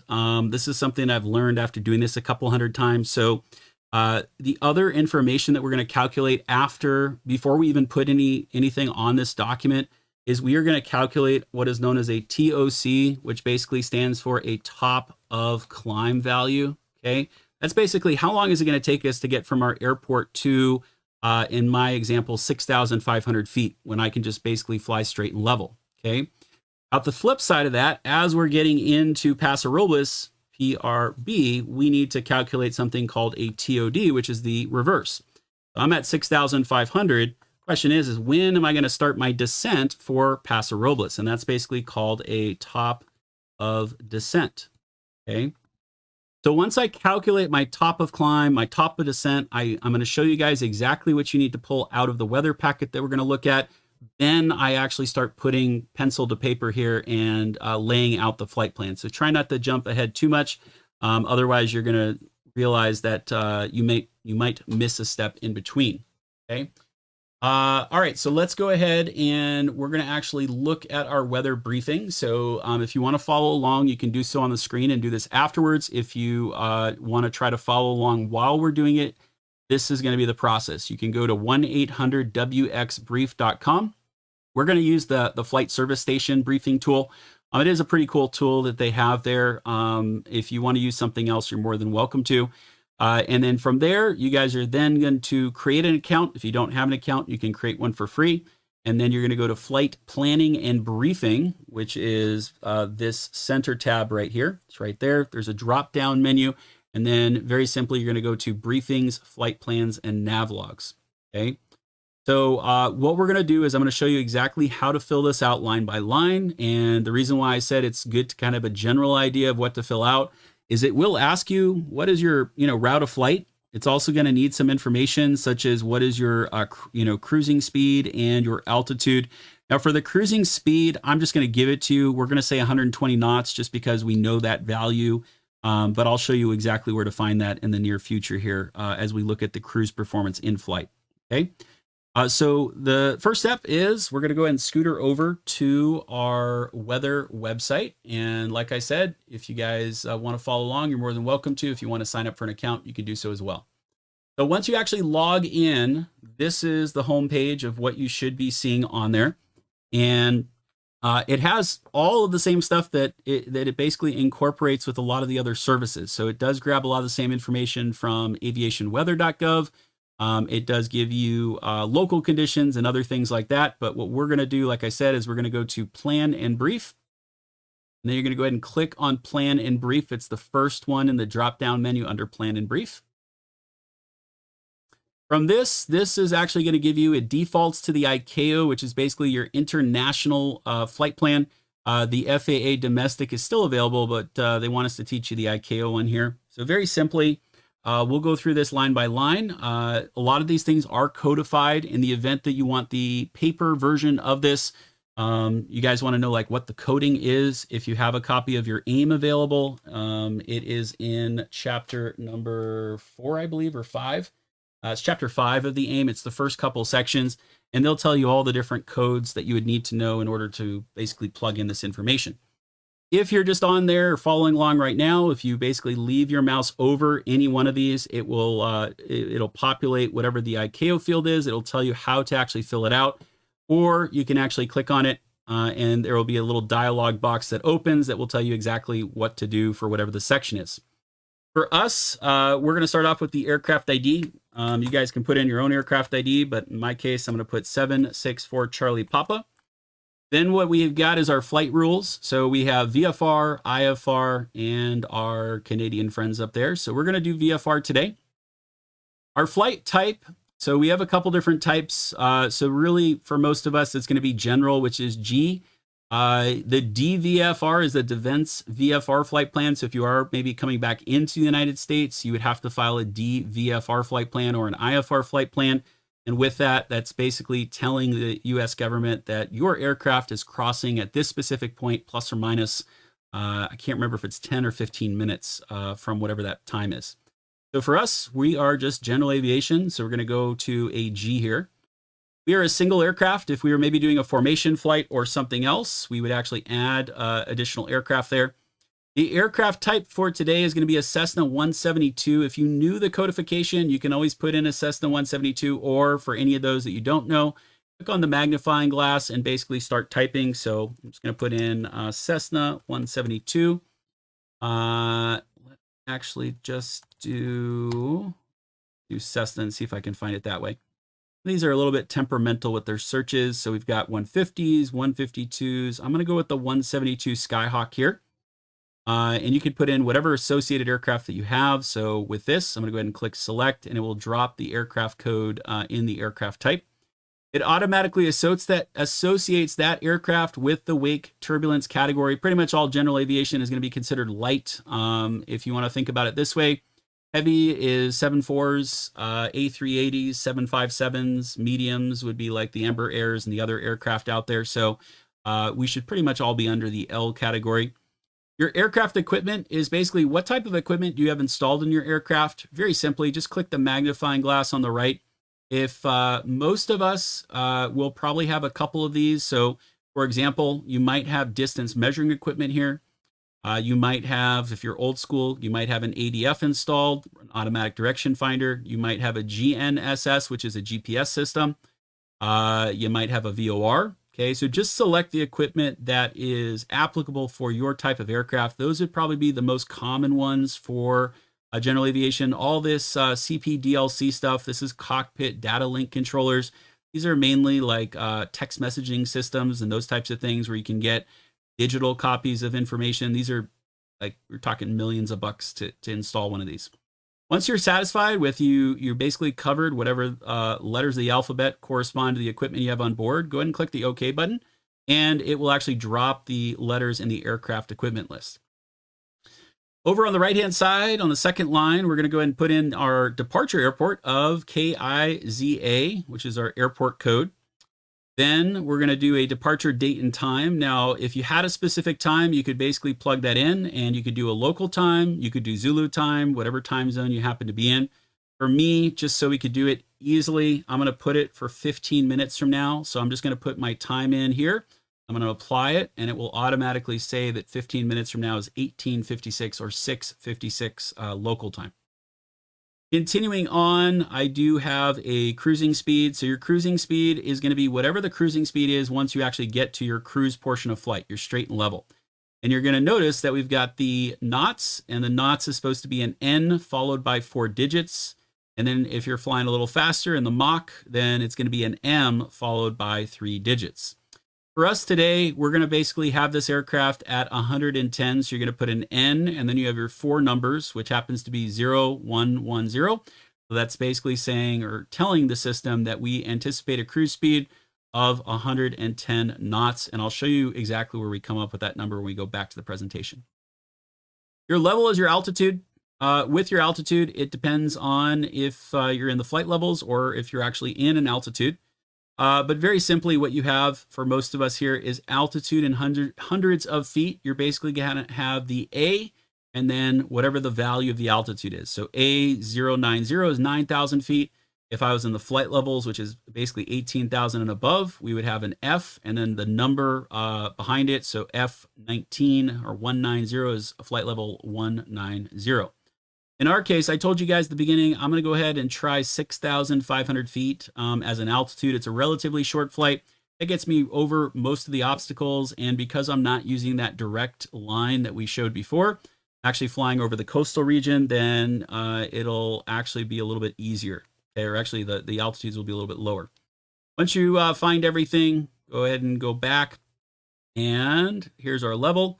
I'm going to go A065, which is for 6,500 feet. Continuing on to the right, this is your surveillance equipment. So do you have an ADS-B or do you have a Mode C transponder here? For us, we've got a Mode C and we have an ADS-B in and out, which is a U2, Uniform 2. You can basically associate your aircraft with whatever equipment you have. Keep in mind, you can also preset up your aircraft as well. So once you do this and save the information for your airplane, then you don't need to do this every single time. I'm going to skip the route of flight for just a second. There's a couple things I need to fill in. So the next thing is going to be the destination, which is KPRB. The estimated time en route for me, I'm going to see if I can calculate this here real quick, is 51 minutes. Okay, so that's what this system has stated. So they're assuming based upon 110 knots of cruising speed from point to point, it would take me roughly 51 minutes of elapsed time to get there from basically wheels up to wheels down. If you wanted to put in information about an alternate airport, it's not required, but you can throw that information there. And then finally, what I'm going to do is I'm going to put in the fuel endurance. So for this airplane, the max fuel is 5 hours and 30 minutes. There's 2 individuals on board. You can put in your aircraft markings, the supplemental markings. Pilot in command is optional as well. And then the very, very bottom is a lot of the ICAO stuff. So do you have any emergency radios? Do you have a survival equipment, and what type of survival equipment? Jackets is just life jackets. Dinghies is the life rafts. That's their version of life rafts. So before I go ahead and click on the actual briefing, I'm going to go back up to where it says route of flight here. And you could actually plug in anything that you want. You could plug in airport codes, you can plug in VORs, you could plug in GPS points. I'll show you their nifty little features. So what we're going to do is we're going to click on the map button, and that's going to open up a new dialog. And I got to kind of zoom out so you guys can see this appropriately. So this is what it looks like. And it basically is a cool little free flight planning tool that you guys have access to. So right now we're in an IFR low. Obviously I'm a VFR pilot, so I'm going to make sure the VFR button is checked. And then what you guys can see is right now I'm just flying direct. And the other thing too is that there is a dash line on the right and left of my flight path. That dash line is basically all the locations where it's going to grab NOTAMs and weather. So if any airport falls within that region, it's going to capture that information and provide it to me as the pilot. Now, like I said, I had a general idea of how I wanted to fly. So what I'm going to do is I'm going to move my little pink line here over Santa Maria. And you'll see immediately it gives me GPS waypoints. It also gives me a VOR, or I'm just going to use Santa Maria. It'll plug it in on the left-hand side here as well. And then I've got my time and fuel burn. Continuing on, I am going to plug in a waypoint for San Luis Obispo, SBP up here. And then I'm just going to assume I'll go direct to Paso Robles. Okay. So now what I've got is using this tool, you'll notice that my dashed line, my dashed pink line is slightly bent to the left there because it is following my flight path. And once you're basically happy with whatever your routing is or anything else, keep in mind you can play with this even more if you wanted to. You can also turn on the different forecasts. You could plug in TFRs, AirMets, SIGMETs, severe weather. It also has radar as well. So I'm assuming if I zoom out to whoever has bad weather in this country, we'll see that as well. So somewhere out here in, was that Chicago, Midwest area, we could see that. But once you're basically satisfied with everything, then you can, basically go to the left-hand side, make sure all the numbers match up. I like my altitude at 6,500. I've got the right things in there. Once you're done, go ahead and click on the plan and brief, and however you designed your route, it's basically going to take the information from this screen and plug it back into your route of flight here. Okay. So obviously, if you didn't want to go through that, you already knew your route of flight, you could easily just plug in the values before you continue. Once everything is done, we're going to go down to the very, very bottom here, and we have a couple different options. Obviously, the cheating way is the nav log. That's what we don't want you to do. That's actually going to give you a nav log. I'll show you what that looks like here in a second. And it will give it, let's see if we can generate the full page one here. Basically, this is your digital version, right? So this is a full nav log, their version of a nav log, right? So we're going to do this by hand. What I want you guys to do is go ahead and click on Route Brief on the lower left-hand side. So we're going to click that once, and there's going to be a dialog button that's going to open. It's going to ask you what type of briefing do you want. We're going to not do anything with anything. We're not going to change anything that's currently checked, but you do have an option of standard, abbreviated, or Outlook.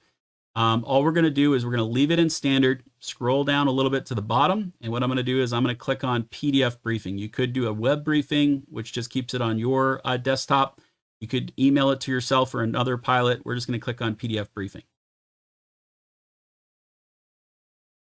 Mike, you can tell if there's bad weather. Number one, it gives you the information for the METARs for different associated airports, the color coding.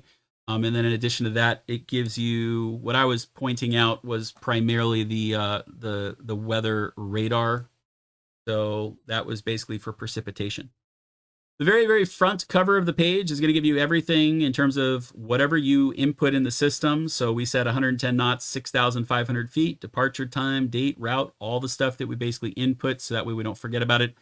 As you can see, this is 62 pages of stuff. We're not going to have time to go through it, but they have color-coded a lot of this stuff for you. So we do have the greens, which is the VFR. Remember, we talked about the NOAA weather folks, which have their own terminology for VFR, marginal IFR, and low IFR. This is where that stuff comes into play. And basically, between our departure airport and our arrival airport, we can see all of the airports and the forecast. They're all green, which is VFR. We have AirMet Sierra. And looks like we also have an AirMet Tango, so some turbulence and some IFR weather up there as well. So when you look at this stuff, it always starts off with the most significant or severe conditions. So AirMet, SIGMETs, TFRs, different types of NOTAMs like runway closures, airport closures, anything along those lines. And then it jumps into current weather, and then it jumps into forecast. Okay. So what I'll do is I will upload this to this class so you guys can look at it after the fact. I don't have time to go through the whole thing, but what we're going to do is we're going to pull out some basic information. So with the METARs, after everything that I basically showed you guys, you'll be disappointed because all the METARs in this system are decoded for you. Okay, we look at it. Departure, current conditions at Santa Ynez, California, wind 240 at 13, 10 statute miles visibility, sky is clear, temperature 15, dew point 5, altimeter 2990. Okay. Our destination, wind is 310 at 16, 10 statute miles visibility, and the list goes on. There is no codification as shown. So that's kind of the reality once you kind of leave or basically get out of the training or what we call the schoolhouse. but you are still expected to know those codes for the purpose of your written exam. So what this is these are all the METARs along the way within that 50 nautical mile distance right and left of your flight center line, whatever your flight path was. Going to grab all the current weather conditions at any reporting stations along the way, all the way to your final destination of Paso Robles. From there, it does give you your cloud forecast and so forth, but we're going to skip all that for right now. I want to go down to the TAFs here. So this is your TAF section. It was a little bit cut off. This is your forecast. So with the forecast, it's going to, these green dots are representing the approximate time that you're going to be within each forecasted period. And what it's going to tell you is it's going to tell you, instead of just giving all of these different TAFs, which are also decoded, it's going to tell you, is the TAF VFR, IFR, marginal, or low IFR when based upon the information. Also, it's going to give you the approximate time, assuming that everything checks out, our aircraft speed that we entered, and also our departure time matched up. It would tell us that we would basically be getting or passing at 156 Santa Barbara. We would be at 216 Zulu. We should be looking at this specific TAF. If it was in between TAF periods, it does tell you as a hint to reference it. So this is telling you 17 minutes earlier. You could actually look at this TAF. As you can see here, this is for Vandenberg, which is off the coast. And this is actually pretty gusty, right? 25 knots, gusting to 35, and some occasional moderate turbulence and clear air from surface to 6,000 feet. Anyways, you can basically follow that along through all those reporting stations until you get to your final destination. And luckily for us, it will pull it out, the exact TAF period that we care about, assuming everything matches up. Once again, still windy, 320 at 18, gusting to 28, 6 statute miles, and sky clear up there. Okay. Most of the other stuff in this packet is going to be a lot of NOTAMs towards the end. Almost 30 pages of this is going to be NOTAMs. We also have our winds aloft section. So this is where it's going to tell us the 6,500. In case you forgot the codification, it's up here in the upper right-hand corner, heading, speed, and temperature. And then we have our 3 forecasted periods. So for this first chart here is from 20 to 0300 Zulu. The second chart is from 0300 to 1200. And then we've got a third one here from 1200 to basically 000 Zulu. So because we're anticipating taking off now, we have a few different variations. We could use Santa Barbara. We could use Foxfield, which is out in the desert. That's the wrong direction. And Fresno, California, is a little bit too far to the north and too far inland. So what we're going to use for our winds aloft is going to be the Santa Barbara reporting station. And we're going to stick with the 6,500. So what we've got is 325 at 19 and plus 14 degrees Celsius. We can also see what would end up happening if I went to a higher altitude. Today, it probably wouldn't be any better. It would take me longer because instead of 19 knots, it's 24 knots at 8,500, or at even 10,500, it goes up to 29 knots. Now, if I was flipping this flight around and I was basically departing up here from Paso Robles going back to Santa Ynez, then a higher altitude would be in my favor because it would be considered a tailwind instead of a headwind the entire way. So you can kind of figure out what is the most comfortable for you. You might also want to go up higher just because there was some moderate turbulence at 6,000. So you could try 8.5, you could try 10.5. Just remember, it's got to align with the appropriate VFR altitudes when we're flying it. Okay.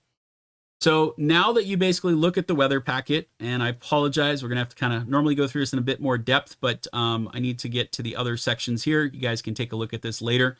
Once you basically get to that portion of it, then what you're going to do is you will come back, and what we're looking for is we want to pull specific information out of that weather packet that we're going to need for the purposes of computing the next step here. Okay. So as I said before, the weather packet that I just pulled is going to be different than the one that we use in this presentation. The information in this presentation was pulled from last summer, and it's not going to perfectly match. But we're going to go with the same numbers that you guys see on the screen here. So first things first is we are basically going to look at our winds aloft chart, and the numbers and values that I would write down out of this, out of 6,500, is my selected altitude. My wind direction is that's 006. That's what it should be. So this is actually 006. I think in the presentation I screwed it up, so we're going to go with 060. Imagine that that's slightly different there. And then the velocity is 26 knots, okay? The temperature is 13, so that's going to be the first set of numbers that I'm actually going to write down. The next thing that I want to write down from the weather packet is going to be the current conditions, and then also take a look at the forecasted conditions. The reason why I need the temperature for the departure airport, so this is Santa Ynez. These are the METARs for Santa Ynez and Paso Robles. So this would be the current weather that I pulled the report for. So fairly warm, 27 degrees Celsius at Santa Ynez and 24 degrees Celsius at Paso Robles. I need temperature values in order to compute our takeoff and landing distance, and also to figure out what is the standard temperature, okay? The other thing that I also need to know is for Paso Robles, I'm going to look at the TAF, basically our forecast, and figure out where are we going to line up with in terms of if we do everything right, what time should we land, and which forecast period am I looking at. So starting off with the METAR for Santa Ynez, overall a nice day. Wind is 280 to 11, a little bit gusty to 17, 10 statute miles visibility. Skies are clear, kind of warm, but that's about it. The current conditions for Paso Robles, the same. We've got wind of 330 at 6, 10 statute miles, and clear skies. Also a warm day at 24 degrees. And what you'll notice is that obviously it is not as windy up in Paso Robles as it is in Santa Maria. Now, if I look at the TAF, this is what I've highlighted right here. This is what the system is telling us that this is the TAF we want to reference because it basically covers the approximate time that we would have been landing. So this is telling us wind is 330 at 8 knots and greater than 6 statute miles. Now, the other thing is that you always want to look before and beyond whatever the anticipated point or time of landing is, just to see how the conditions are maybe will be different.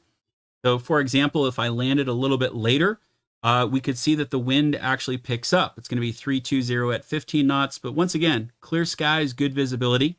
And even later in the early morning, 1 a.m., we've got wind of 330 at 8 knots and 6 statute miles. So it looks like just for this small period of time at 1900 local time, the wind will increase, but eventually it will decrease as well. It's nothing too significant from point to point. Okay. Now that I've got some basic information written down, I haven't done anything with my chart yet. I haven't done anything with the navigation log. We'll get to that here in a minute. What I like to do at this point is basically figure out what is our top of climb and what is our top of descent. And you'll see the reason why once we do it. So is everyone good so far? Making sure you're all alive out there?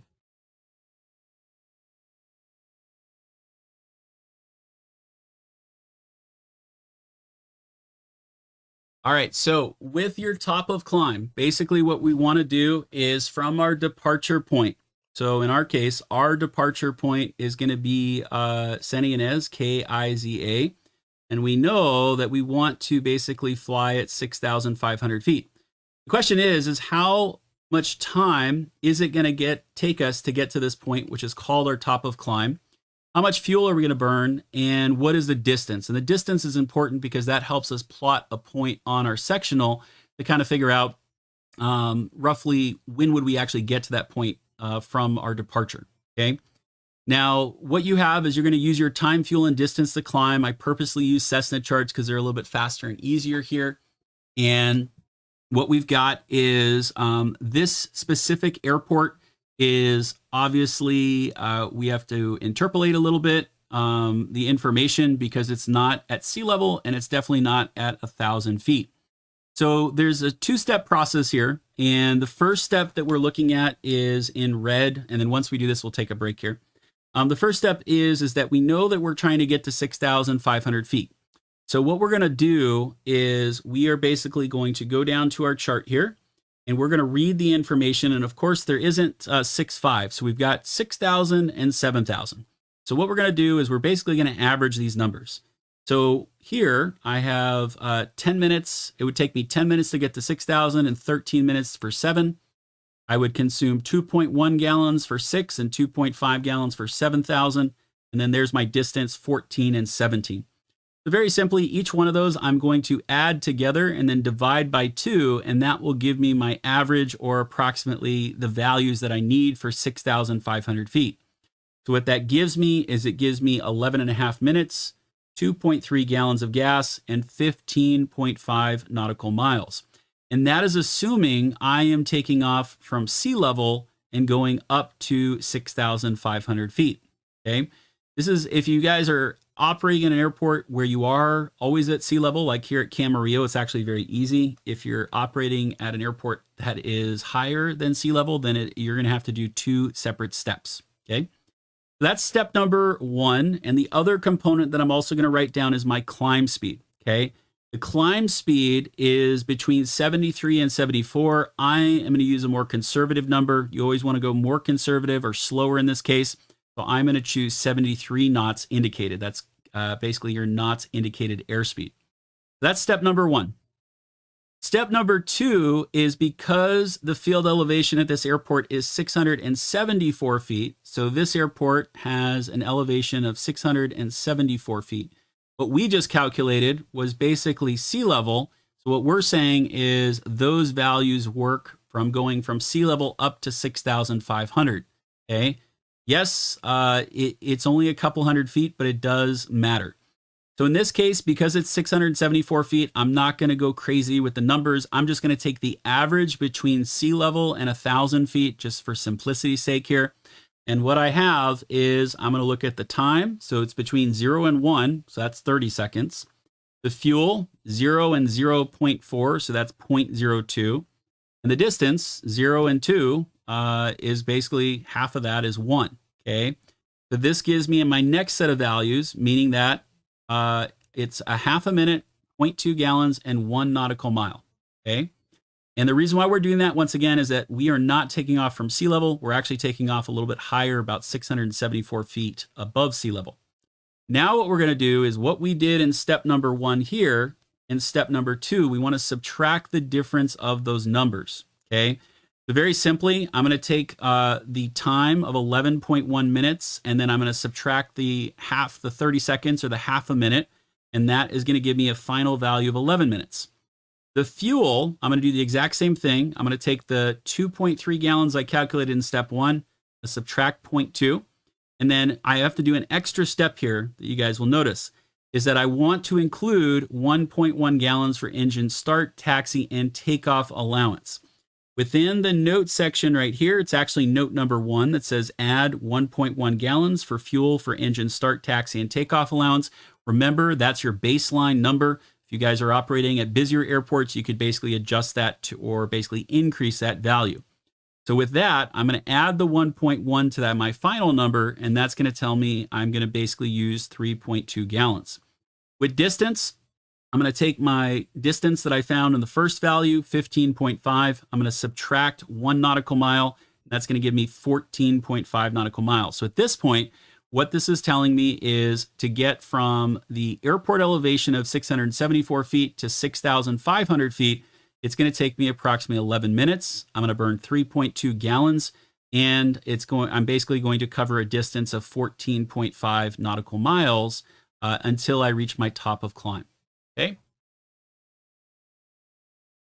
It is assuming everything is standard, and there are some other computations in here. So if you guys read the notes here, I don't want to complicate it too much, but there's always going to be adjustments. So note number 2 is basically assuming we lean the mixture at 3,000. Note 3, you're going to increase your time, fuel, and distance by 10% for each 10 degrees Celsius above standard. We're not going to do that for simplicity's sake. And then number 4, distances are based off of 0 wind. Okay. You'd be amazed if you guys climb up enough. Some of these airplanes, they take like 40, 50 miles to get to 10,000 feet, especially like the ones that don't perform very well. Okay.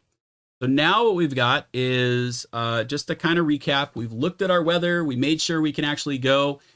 We've written down the information we need from our weather, our temperature numbers. We've also basically written down or have a general sense of our routing. We also have figured out our altitude that we want to fly. We've written down our winds aloft. We've also looked at the forecast. And now what we have is our top of climb values. So we know that it's going to take us 11 minutes, 3.2 gallons, and 14.5 nautical miles to get from our departure elevation airport, which is at 674 feet, up to 6,500 feet, which is our top of climb. What we'll do is we'll take a quick 5-minute break. When we come back, we're going to look at our top of descent, and then we actually have enough information to start plugging it into the flight planning format. Okay. With that, I'll see everybody back in 5.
welcome back. Sorry, I was just trying to drop that link in there for you. So if anybody actually wants the PDF copy from the FAA, they are pretty large files. If you actually want to try to print it out, you can do so.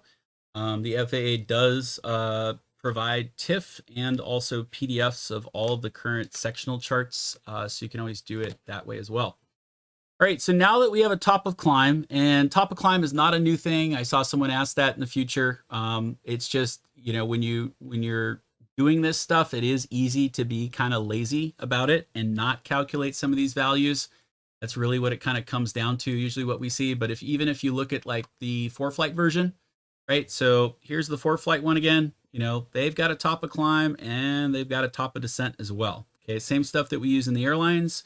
When are we expected to get to our cruising altitude, and when are we actually supposed to start a descent based off of that? So the top of descent is the exact same thing. It's just going to be a matter of we're flying at 6,000 feet, and when are we going to actually want to start descending? Now, the Piper aircraft and Diamonds, and I think Cirrus's have them as well, they have top of descent charts. The Cessna 172 Romeo that we're looking at does not actually have a TOD chart. So there are two different ways that we can basically calculate this. The first way is probably the fastest, quickest way to do it, and we use this in the airlines pretty much on a daily basis. It's called the 3-to-1 rule, and it's the 3-to-1 rule of descent. What that means is it's based off of a 3-degree glide slope, which is basically a standard glide slope on most instrument approaches. That for every 3 nautical miles of distance that we travel, we're basically dropping 1,000 feet, okay? So very simply, you try to figure out what altitude we're at and then what altitude we want to be at by the time we get to the airport. Now, for our purposes, we are at 6,500 feet. If we look at this note right here, and our traffic pattern altitude, because I'm not going straight down to the airport, I need to get into the traffic pattern. Okay, so the traffic pattern altitude is 1,900 feet. For simplicity of math, I'm just going to round that up to 2,000. But all you do is you figure out the altitude you're at and the one that you're going to be going to. I'll do 1,900 so I can actually give you guys the right example. And just figure out what is the altitude that you need to lose. Okay, so in this example, we basically need to lose a total of 4,600 feet. So in order to get from our cruise, which is here, to our traffic pattern altitude at Paso Robles, we need to lose 4,600 feet. Using the 3-to-1 rule, all we do is you take the altitude. In this case, we take 4,600 and we just take 4.6 and multiply it by 3. We drop the 2 zeros there.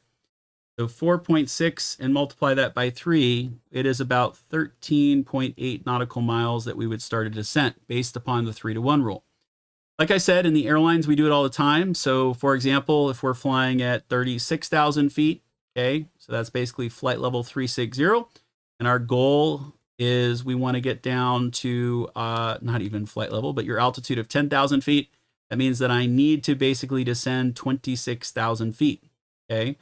When I look at these values, I would multiply the 26 by 3. And that would tell me roughly when would I need to start descending, which would be 78 nautical miles. Okay, so that's just a couple examples for the 3-to-1 rule. You can use that, or you can just base it off of feet per minute. So a couple known values, especially when we're in descent. If we're going to descend at 120 knots, then we would be covering about 2 nautical miles a minute. Okay, and what you'd want to do is you want to figure out what is roughly a good descent rate. Most descents, even in instrument world, is going to be between 500 to 1,000 feet per minute. 500 is actually pretty good, so we're going to stick with 500 feet per minute. So based upon the amount of altitude that we need to lose, roughly about, and I rounded it to 4,500 feet in this example, just so we could do a simpler calculation. At 500 feet per minute, how many minutes is it going to take us to lose that altitude, right? So if I do 4,500 divided by 5, that means it's going to take me approximately 9 minutes in order to descend. Now, based upon our speed, okay, we're covering 2 nautical miles a minute. What we do is we multiply the 2 by the 9, okay? 2 times 9 is going to tell us that we need to be about 18 miles away for you to actually descend at 500 feet per minute, assuming you're going at 120 knots. If you're going faster, then that distance is going to be even further away from the airport. If you're going slower, then that distance is going to be closer to the airport. Okay. So you can use ballpark numbers like this to basically best guess in terms of how you're actually going to descend. Now, the problem with some of these numbers is we all have the best intentions and we all want to get at 500 feet. We all want to descend at 500 feet per minute. Most of my students choose this method. The problem is that we're always, they love looking out the window and seeing what's around them. And as we start to approach the 18-mile mark in this example, they start a descent. Everything looks great. They pull the power back. They're at 500 feet per minute. And then they start looking outside and looking at all the cool views. And then magically we start to shallow out. That 500 turns into 400, which turns into 300. And now we're getting closer and closer to the airport. And the next thing you know is we're 6 miles away from the airport. We're still a couple thousand feet high and they're trying to dive bomb it because they kind of fell behind. So if you choose a method like this, like the 500 feet per minute, just try to always kind of glance at that, glance at it and make sure that you're actually doing 500 feet per minute in order to do it. Okay. All right. So now that we have some basic information, we've got a TOD, a TOC, we have our weather information. Now what it is you can basically calculate and start putting the information on paper. So first step is to basically take all your waypoints that you want it to have, and you can put in your airport codes. If you're going to be doing VORs, you can plug those in, or if it's a GPS waypoint, you can also plug that in. So in this circumstance, I'll refresh your memory, try to do at least 2 out of the 3 of the following. So pilotage, dead reckoning, or radio navigation, and the waypoint should be about 25 to 35 nautical miles away if it is allowable or feasible. So the reason why I like to do TOC or TOD is half the time, like I said, everybody starts plugging in the waypoints. They forget the TOC or TOD, and then we ask them about TOC.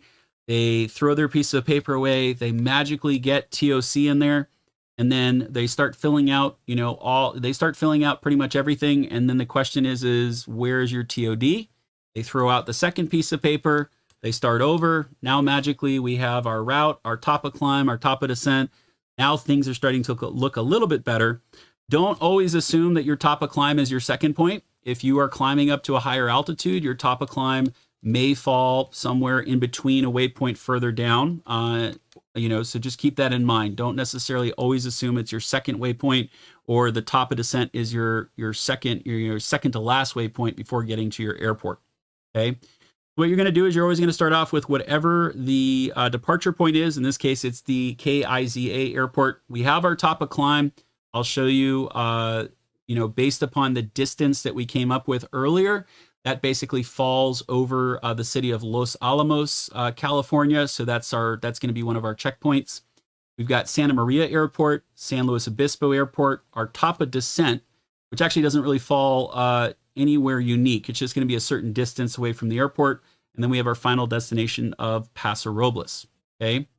Now that we have our checkpoints written down, we can also start pre-populating the information that we learned a little bit earlier. So here's our TOC information, here's our TOD information, and also our winds aloft as well at the very bottom. So first thing is we could plug in the altitude. So typically you're going to plug in whatever altitude you have. Usually what I have students do is I have them put an up arrow when they're climbing. So it's usually going to be up until they reach top of climb. And then once it's at 6.5, then that's assuming that it's level. And then we'll reverse that after they basically approach the top of descent to indicate that they are in a descent. Your wind direction. So basically we have our direction, our velocity, and our temperature, like a Mickey Mouse there. That is pulled from your weather packet. So in this case, like I said, it didn't match. I wrote down the wrong numbers, but it's 060 is the wind direction. Then we have our velocity of 26 knots, and then we have our temperature of plus 13 degrees Celsius. Now, some instructors, you can do this if you want. Some instructors will actually use the local numbers, or basically lower numbers, because these values are based off of 6,500. And you might have winds aloft that are different lower. When you look at the digital platforms out there like these, ForeFlight does a better job, and the problem is you have to have realistic expectations here. you will not be able to calculate the exact same values as ForeFlight does, because what it does is it takes blended numbers. So from the airport to your top of climb, they're actually looking at all of the different winds that are going on every couple thousand feet. If we attempted to do that in something like this, it would take us, hours longer than it needs to be. Okay. So a lot of us, like I said, you have two different options. You can use a lower value, or you can try to simplify it and just use a single value for whatever altitude you intend on flying at.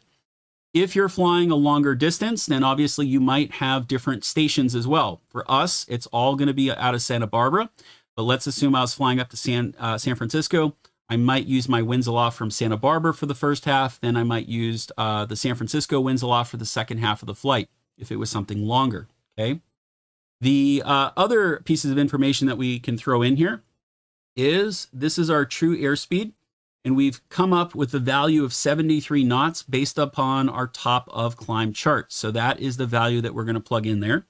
We also know that it's going to take us 14.5 nautical miles to get to 6,500 feet. And they already give us a couple of the calculations. Our estimated time en route, meaning how long is it going to take us, 11 minutes. And we are going to burn roughly 3.2 gallons of fuel. Okay.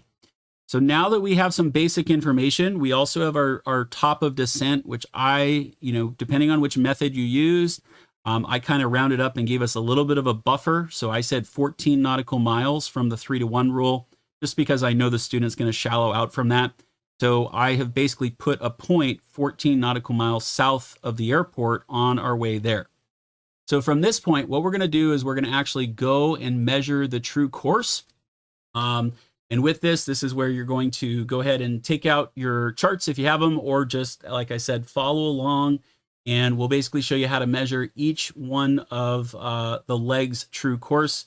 And what we're going to do is we are basically going to compute a true course in this column. While we're computing a true course, we are also going to grab the distance. This is something that students forget. A lot of times we are so excited to just do the first column that we realize that at the same time we can knock out two birds with one stone, and we can also grab the distances as well. So the distances for these other three can be computed, and then from there we'll take the next steps. All right, so let's go ahead and do this step by step.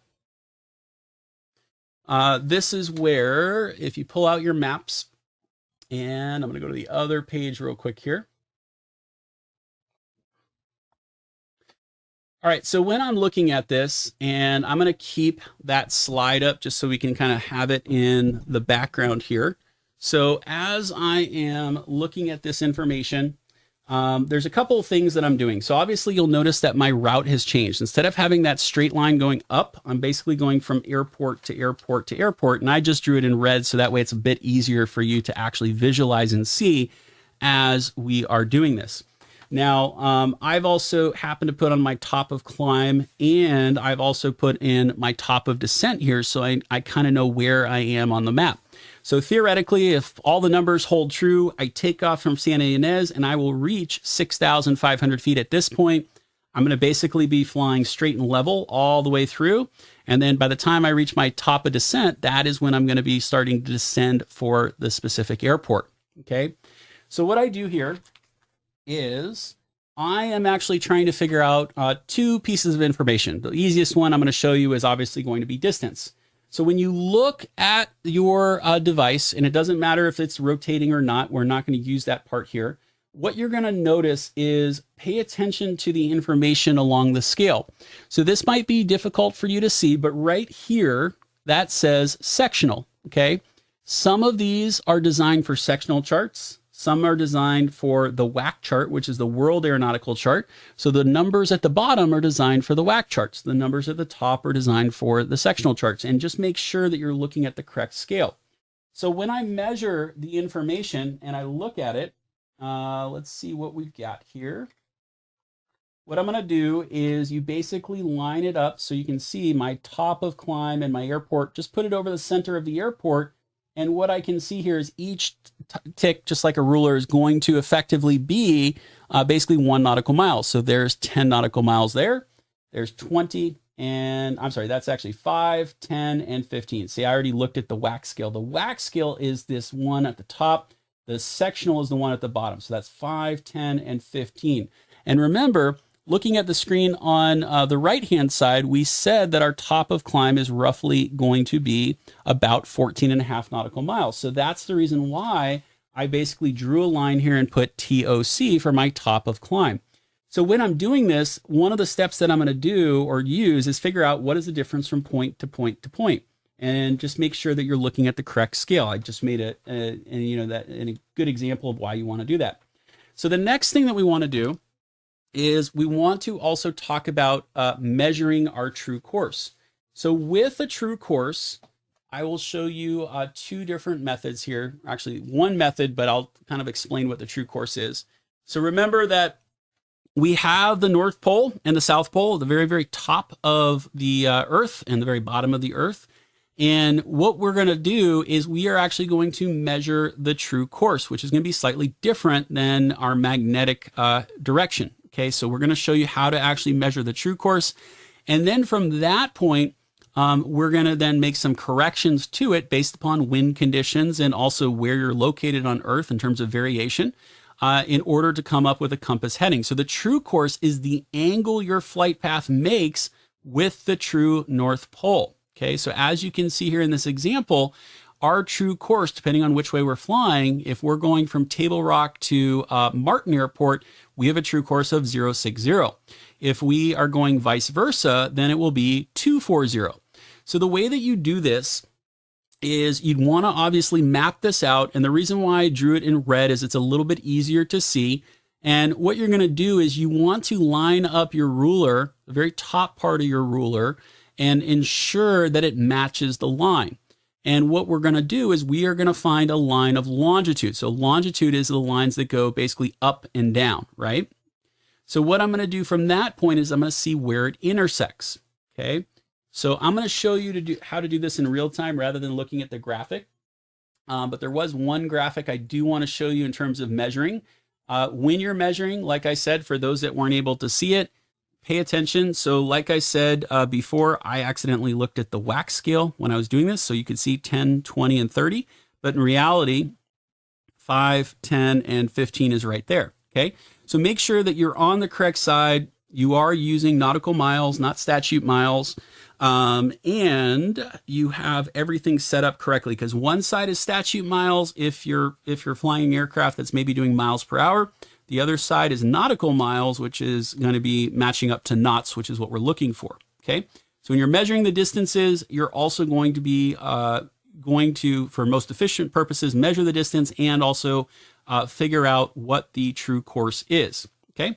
So let's go back to the slide here, and I'm going to show you how to actually do this. All right. So if we look at it from point to point, what you want to do is very simply take the straight edge. Okay. And with the straight edge right here, I'm basically just trying to line this up with it. But what I want to do, my goal is that there's a grommet. So the grommet is the metal part in the center here. That is what I want to put on a line of longitude. So that's one of the lines that goes up and down. Now, what you're going to be able to see is that there is a line of longitude here, and I also have one here, but it's not perfectly on the map. So what I'm going to do is I have two different options. I think the easiest option is going to be doing something like this. And remember that I can extend this ruler down to find a line of longitude, or I can extend it up to find a line of longitude, either way. And I'm just going to choose to extend it down a little bit. Okay. So when I do that, I've got a line of longitude right underneath the map that's basically going perfectly vertical, north and south here. And I'm going to put my grommet over it. And the other thing you're going to notice is that I've got my red line that's lined up with the edge of it. So what I'm going to do, and this is the reason why these are a bit easier, is this thing spins in all directions. And my goal is to get these arrows to basically point north and follow that line of longitude perfectly to make sure that it actually matches. So I'm going to go ahead and adjust this just a little bit here. And you'll notice that my idea is to get 0 on this line of longitude here. And what you do is you read the direction of flight. So if I'm going this way, what you're going to do is you're going to read whatever that number is. So here is 310 and here is 320. So that's roughly about 315. So my true course, if I took off from this airport and was going this way, would be about 315. If I was going the opposite direction, I would read in this corner down here and figure out what that number happens to be as well. Okay. And it's that simple. And what we're going to do is we're going to basically do this from line to line. Now, anytime, if this is a true straight line, so for example, Santa Ynez to Santa Maria is a straight line. I didn't put a bend in it. I just put the top of climb right there. So the true course is going to actually remain the same. Anytime that there's a change of direction, you're going to have a new true course. So for example, from these two airports right here, what is the true course? So all I'm going to do is, once again, this is a harder one to do. So I am going to adjust it where I'm going to put the grommet over one of the lines of longitude, however I can do it. So right about there, I've got my red line right underneath. That's basically paralleling the ruler. And I'm basically going to move these arrows until one of these lines matches up perfectly with the line of longitude. Once again, I read whatever the direction is moving this way because I'm flying this way. If I was flying south, I would read the direction going the opposite direction. So in this case, if I look at this and everything is lined up, I have roughly about here's 330. Here's 340. So I've got about roughly about 335, assuming I don't move it too far. Okay. And while you're doing this, a lot of students will figure out the true course. And then what will end up happening is they write all those down and then they go back and they completely forget about the distance. Make sure you're filling in both.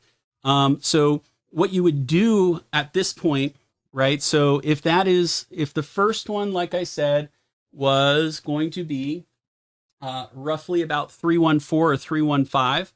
What I would do is, this is where I would put it in. I would put in 314 and 314 here. Okay. Now I know that basically between this point and Santa Maria, it is a straight line because what we're saying is from here to top of climb to the airport, there is no change. So guess what? Makes it really easy. 314, 314. Just remember, also figure out what the distance is. Wrong one there. Distance is right here. And also add that in. And what you're going to do is you're going to do that for every single leg. So that is that one. The other one that students usually like me to do as well is going to be using the old-fashioned one. Not a big deal.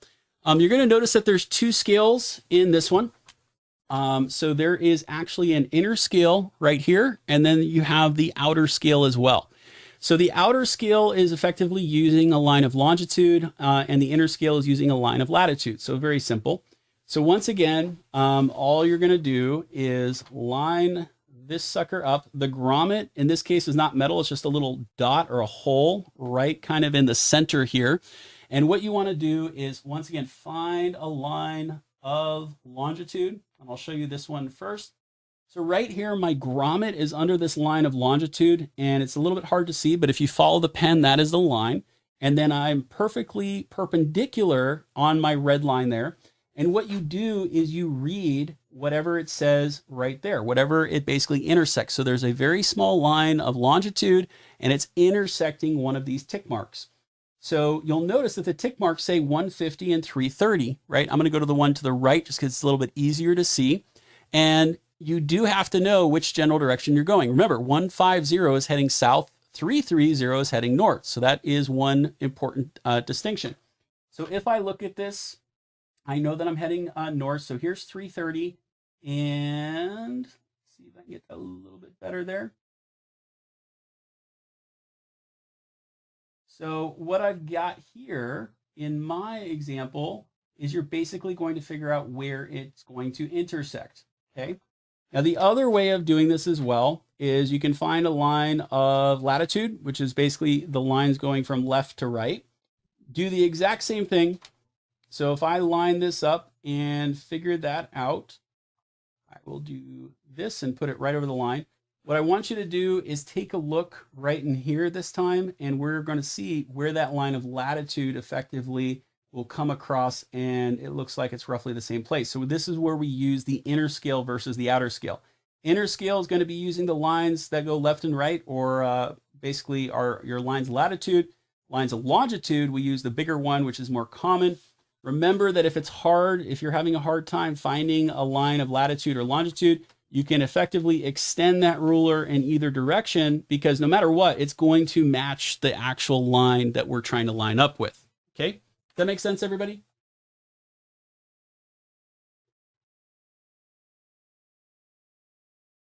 All right, everybody good to go? So Kelsey, we will talk about the next step here once we have our actual true course moving forward. Okay. So now that we actually have our true course, what we would do now is, after we take all of the measurements, we should have something that effectively looks like this. Okay. So what you're going to notice. So now that we actually have something that looks just like this, what we've got is, you'll notice that the course, I've kind of cheated a little bit, but your course numbers will be here, right? We've got 314, 314, 336, 002, and 002. These values right here will actually end up in the first column. So that's basically how I'm transferring it over, which is going to be considered your TC, which is going to be your true course. Now what we need to do is we need to figure out what is our true airspeed values once we're actually in cruise. We know that we're going to be at 73 knots indicated when we're in a climb. Now what we need to do is we need to go back to our performance charts, and in this we're going to use that cruise performance table. So our selected altitude is 6,500, and this Cessna, of course, does not have 6,500. We've got 4, 6, and 8,000 values in terms of pressure altitude. So the closest one that we are going to be able to look at is going to be the 6,000 foot range that you guys see right here. And the next question is, are we going to use the standard temperature, the 20 degrees above standard temperature to the right, or 20 degrees below standard temperature, right? So if we remember going back, our standard lapse rate is 2 degrees every 1,000 feet. So every 1,000 feet that we climb, it should theoretically get 2 degrees colder. And we have a standard temperature at sea level of 15 degrees Celsius. So very simply, we have an expectation that at 6,500, it should be roughly 0 degrees Celsius, okay? So what we're going to do is we're going to compare that with what the winds aloft temperature is actually telling us. And it's telling us that it's at plus 13 degrees Celsius. So in this case, it's not standard temperature. It's actually going to be above standard temperature, okay? Now you could interpolate the differences between standard and 20 degrees Celsius above standard.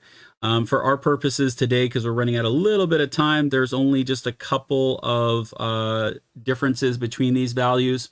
The airspeed is a little bit slower with the hotter temperature, and mainly what I'm paying attention to is right here in this box. This is our true airspeed of 116, and then our fuel burn is right there, which is 8.1 gallons per hour. Now, this also comes down to your power setting, which is on the right-hand side. So your lowest power setting that you can use is 2,000 RPMs. And obviously that will drop your speed and also drop your fuel burn. But you can also choose something on the higher end, like 2350, which is basically max power at this altitude. For most of us, we're probably going to be at max power unless there's some reason why we're saving fuel. Remember that the flight schools are billing you by the hour. They don't care how much fuel you save them. So most of us just want to get there as quickly as possible. So usually it's all or nothing in these cases. So what we're going to write down from this information is our cruise performance settings. So we've got 2,300 RPMs as a selection. We're going to go 116 knots, which is going to be our true airspeed. And then we are going to burn 8.1 gallons of fuel. So the next step is to take that information and basically translate it back onto the chart here. And the first thing that I'm going to do is I'm going to take my true airspeed in the cruise. So here I've got 116, 116, and I'm going to keep that in the descent as well. Some aircraft like the Piper, in their top of descent chart, they'll tell you exactly what speed you should be descending at. Most Pipers around like 120-ish. And then the next thing that I can also populate before I forget the answer is the 8.1 gallons. That's what actually goes in the upper right-hand box, just as a reminder when we do the calculations in a little bit, okay? The next step that we're going to basically do is we're going to use the E6B and we're going to calculate the center section there, which is going to be our wind correction angle, which are these boxes, okay? And when we calculate the wind correction angle and we go through the process, it will give us both the wind correction angle and it will give us the estimated ground speed. So we're actually going to be able to populate two different numbers using the same, basically using the same system here. And the reason why we calculate a wind correction angle is very simply, it's going to be based upon our ground track and we're basically compensating for drift. I think I've used this example before.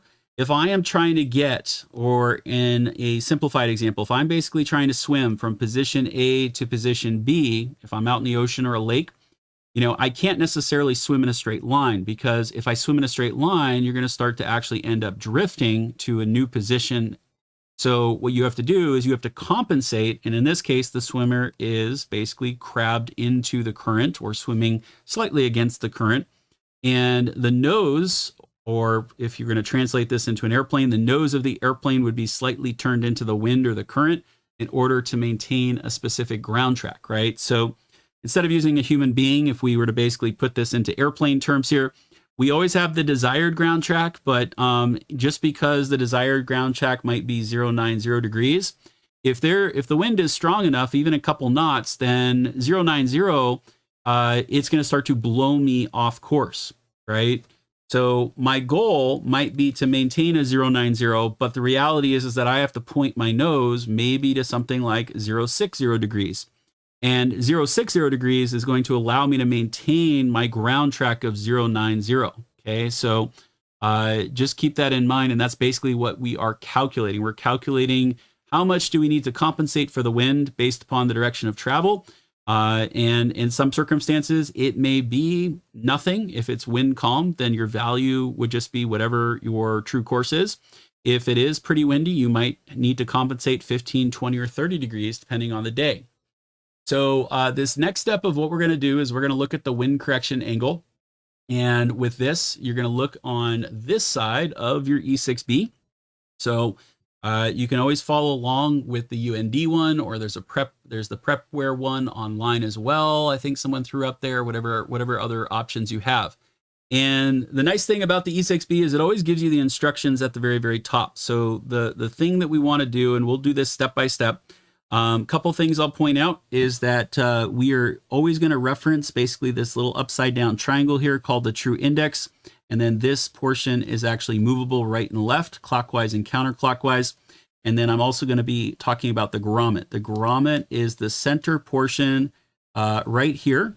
And it is some of them are actually like a metal grommet, and some are, just kind of a little clear hole that basically has, it's just a clear hole. At the very top of your E6B, it always gives you the instructions. The instructions are always printed in every single, on every single device. And you just basically want to follow it step by step in the correct order. Now, step number one is always place the grommet over 100. It's not a requirement, but almost everybody follows this practice because it is easier to count up from 100 than it is to, choose a different number. And I'll show you why here in a second. Let me open up the E6B simulator here. So if you're following along on this site, this is the slide ruler, the flight computer side. That's not the side we want. We want the wind side. Looks exactly like this. At the very top, you guys can see that here are all of your instructions, and then there is a movable card here. So basically, if I look at this thing as a whole, this device will actually move up and down depending on what I want it to do. And the main thing that I'm looking for is it has really two different functions. It has a slide function, and then it has the rotation portion that allows me to rotate the true index. So here's the grommet in the dead center. Currently it's over 140. So what I want to do is I actually want to bring that down so the grommet is over 100. So right there, the grommet is over 100, and I'll zoom in so you guys can see that a little bit better. So there's my grommet. It's perfectly over 100. Now what I want to do is I want to basically pay attention to the true index here at the very top. So hopefully you guys have all of your numbers that I just had up on the screen there. If not, I will go through them one by one. So we're going to do probably about 2 or 3 of these, and then we'll have to move on to the next one. So like I said, come back to the video if you need help. And we actually posted an E6B video where I go through 15 different problems using both sides of the E6B. And you guys, there's a worksheet that you can follow along with as well to basically gain some practice. So the first thing that it says in the instructions for all of you, it should say place wind direction under the true index. Place your wind direction under the true index. So your wind direction in this case is going to be based upon your winds aloft. And the winds aloft that I gave you is going to be 060. So the first thing that I want to do here is I want to go ahead and basically move this device, so this portion, until I get 060 at the top underneath the true index. Okay, so there is 060. That's lined up as close as I can get it to the true index. Then step number 2 states mark wind velocity up from center. Okay, so what you're going to do is, if you have the actual device right now, what you're going to do is we've used 100 as kind of like a baseline. And our wind velocity as per our winds aloft chart was 26. The reason why we use 100 is it's easier to count 26 units up from 100 than, placing it on like 87 and counting 26 up from that point. So very simply, all you're going to do is place a mark, and usually we do this by pencil.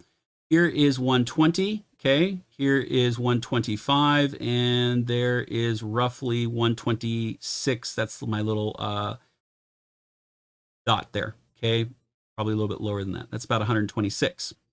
So that's the first step. So I'm using my winds aloft. I've got 060 and 26 knots, so I'm going 26 up from 100. Step number 3, place the true course under the true index. So the first thing that we want to look at, we're going to skip the first line. The reason why we're skipping the first line is we already have the time, fuel, and distance because we got that from the manual, okay? The second line is actually the same true course. It's 314 degrees. That's what we've computed using our plotter. So very simply, I am going to go ahead and spin this device and figure out where is 314. So there's 315 and there is 314. The next thing that it says is and you'll notice without doing anything, my red dot here is now slightly to the right and behind my 100 mark. You could think of the grommet or this little thing right here as where the airplane is. So here you could basically visualize that the wind is kind of a quartering tailwind from the right-hand side. The next step that we need to do is going to be to slide the wind velocity mark to your true airspeed. Okay. Slide the wind velocity mark to the true airspeed. Now we've computed a true airspeed of 116 knots in cruise. So all I'm going to do here is basically, this is where we're going to move this thing up and down. I'm going to scroll out just a little bit so I can do so. And when we look at this, right, we can basically move this device up or down. Okay. It acts just like a slide rule. So step back real quick. I forgot the only problem with this system that I don't like is it can be challenging to manipulate sometimes. All right, so let me put that back at 314. So what you're going to do is you're going to take the movable card behind it, and you're basically going to slide it up and down. See if I can get this again here. Okay, there we go. All right, so what I want to do is where the grommet is right now, I don't want to actually do what I just did. I'm basically going to take the grommet. Let me do this one more time really quickly. If you guys want to follow along, I basically set this at 100. I have the first one, which is going to be 060. So I'm just putting in the wind right now. So there's 060 up to 1, basically 26. So I'll populate that dot. Then I'm going to spin this to my course, which is 314. And hopefully we'll be back on track here. So here is 314. Now what I'm going to do is I want that red dot over whatever my true airspeed is. So what I want to do is I want to put that over 116. So there is 115 and 116 is slightly above that line right there. You guys can see that. That's roughly, my red dot is right around 116. So from this point, this is going to give me a couple pieces of information. The first one that I can write down is wherever the grommet is. In this case, it happens to be over 120. That is my estimated ground speed. Okay, that is my estimated ground speed. So I would want to write down that number. Because at this point, even though my true airspeed is 116, we actually have a tailwind coming off the right-hand side. So where my mouse is right now over the grommet, you can assume that is the airplane, your airplane. And if you visualize it, the red dot is where the wind is coming from. Okay, so we want to write down 120. The next step is that you guys will see that this line represents 5 degrees, this one represents 10 degrees, and then we have 15 degrees. So what we want to do is we want to figure out how many units to the right or to the left of the center line, which is basically where all these values are. Okay, how many units to the right or to the left is my pencil dot, or in this case, my red dot. Okay, so I know I've got 10, 11, almost 12 here. So I would actually write down that value as well. Okay, everyone following along with that? So the two numbers that I have written down so far is my ground speed of 120, which is found underneath the grommet. And then where the red dot is, that's going to give you your wind correction angle. And we need to know, is it to the right of the center line or is it to the left of the center line? Okay. In this case, it's to the right of the center line. And I have written down 12. Okay. So you can do 12.5 if you want, but 12 is going to be easier to follow. Questions about that so far? All right, let's look at the second line as well. So the second line, we would do the exact same thing, basically just reversing everything that we just did. So if we looked at this, you could basically start over. So you would put your grommet over 100 here. And then what I'll do is I'll plug in the winds aloft. If your winds aloft changed, then you would have to do this every single time. Basically, if there's no changes in the winds aloft, then you could, you could actually just spin it to your new course. We'll do it one more time. So my grommet's over 100. I'm going to put 060 in at the top because that is my wind direction. I'm going to mark 26 up from 100, which is 126, which is where my red dot is there. So that's basically step 1 and 2. Step 3 is I need to figure out what is my true course for the third leg. And my third leg is going to be from Santa Maria to San Luis Obispo. So for this, it's 336. So 336. I'm going to go ahead and spin this until I put 336 at the top there. So there's 335, there's 336. Okay. The final step that I need to do is I need to put that red dot, which is still on the right-hand side over there, over 116, which happens to be my true airspeed. So there's 110, there's 115, and there's about 116. So I'll zoom in again. You can see my red dot is right over 116. And I'm going to write down 2 other values here. Underneath the grommet in the center, that is my ground speed. So I have an estimated ground speed of approximately 110 knots, it looks like. And the next question I have is how many units to the right of the center line is this dot?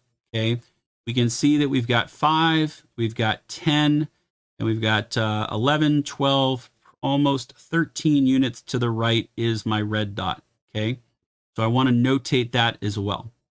Okay, so what we're doing, if I go back to our presentation here, is we're going to have a couple pieces of information, and what we're trying to figure out is 2 different things. Okay, so number 1 is what is the wind correction angle, if any? And then number 2, what is the ground speed? So by using each one of, we would have to do this line by line. By basically calculating each one of these, we would come up with something that looks just like this, except I noticed one error because it should all be 110 right here. So what you would do is with the wind correction angle, the reason why I'm asking to you how many units to the right or to the left it is, then we either add it or subtract it. And it's always, you can find this information on your E6B and you can also find it on the flight plan. So in this example, once we actually get our wind correction angle, most of them were all to the right. So what it was telling us is that because it's to the right, we add the value. If it's to the left of center, we subtract the value. And very simply, all you're going to do is take this number. We've got our true course, which is what we figured out using our aviation plotter. We have our wind correction angle of plus 19, and then just simple arithmetic here. Okay. So what we're going to do is we're going to take 314 plus 19, and that gives us 333. Okay. And that means that that computes our true heading. Same thing with the second line, 314 plus 12, and we get 326. Now, technically, the second one that we did, or basically the first one that we did, was roughly around 12.5. The problem is that these are degrees, right? We're trying to come up with a compass heading at the end of the day. It's very difficult to fly a 12.5 degree or even a half a degree, let alone getting very close to a specific degree when you're flying. That's the reason why I was saying just keep it simple. I usually don't, I'll just round up or down to the nearest whole number. So 12.5, I'm just saying is 12. That's how I'm coming up with that value. And then you're basically going to continue with those wind correction angles, right? We have 336 plus 13, and that gives me 349. And all you're going to do is take your true course, your wind correction angle, either add it or subtract it, and then you're going to come up with your true heading. The next step that we have is figuring out our variation. Now, our variation is dependent upon where your flight is. And the reason why we calculate this is remember that magnetic north is different than true north. Your true course is based upon, it's not compensating for magnetic north quite yet, okay? So what we're gonna do is we're actually gonna look for these things called isogonic lines somewhere along your chart.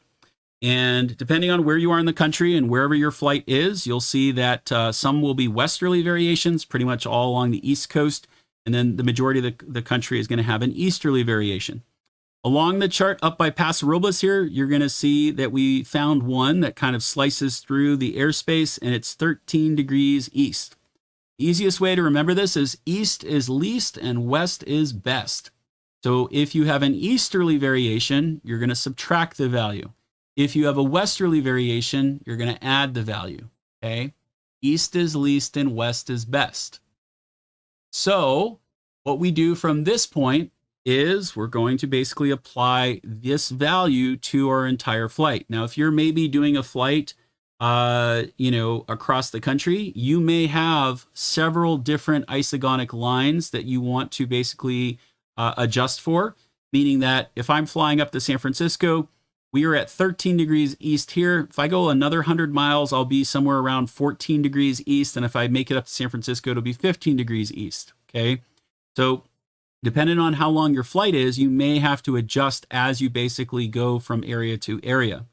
And this is basically compensating due to that variation. Now, what we're actually doing in this component is because this is such a short flight, there's only one variation. It's 13 degrees east. So with 13 degrees east, because east is least, I subtract the value. If you forget that, there's a minus E for east and a plus W for west. So now that I have that, I'm basically just putting in negative 13 and all of these right here. And then once again, it's simple arithmetic. I'm basically going to take 333 in the first one. I'm going to subtract 13 from that value. Okay. And then that gives me my magnetic heading. So in this case, it is 320. Then I'll continue down 326 less 13 again. Right? It's going to give me 313. 349 less 13 is going to give me 336.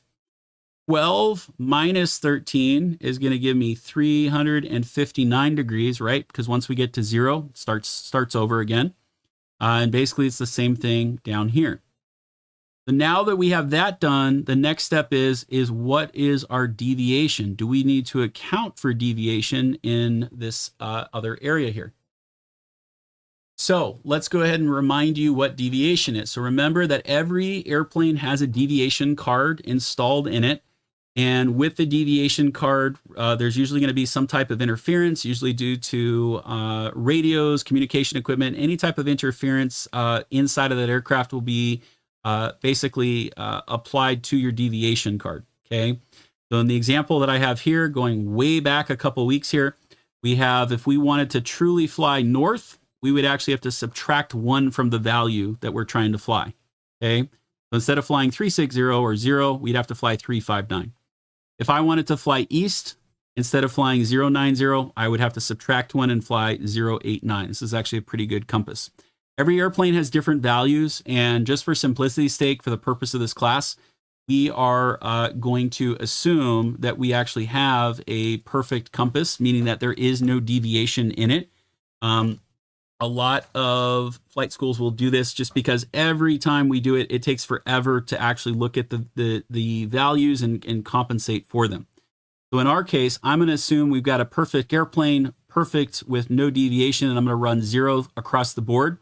And then very simply, it's just you're going to figure out the difference between those values. And then in this case, your final number here, 320, 313, 336, 359, etc. This is your compass heading. That's what you would actually fly using the compass. Okay. So you should have a document that looks something very similar to this at this point. Hopefully everybody is following along. Yep, if yours is saying, okay, great question. This is an older chart from last summer. If you are looking at a current chart, I guess you guys are saying that it's 12.5 or 12.3. Look at that together real quick. Find the isogonic line here. All right, so let's look at the current one because this one's from just a couple months ago.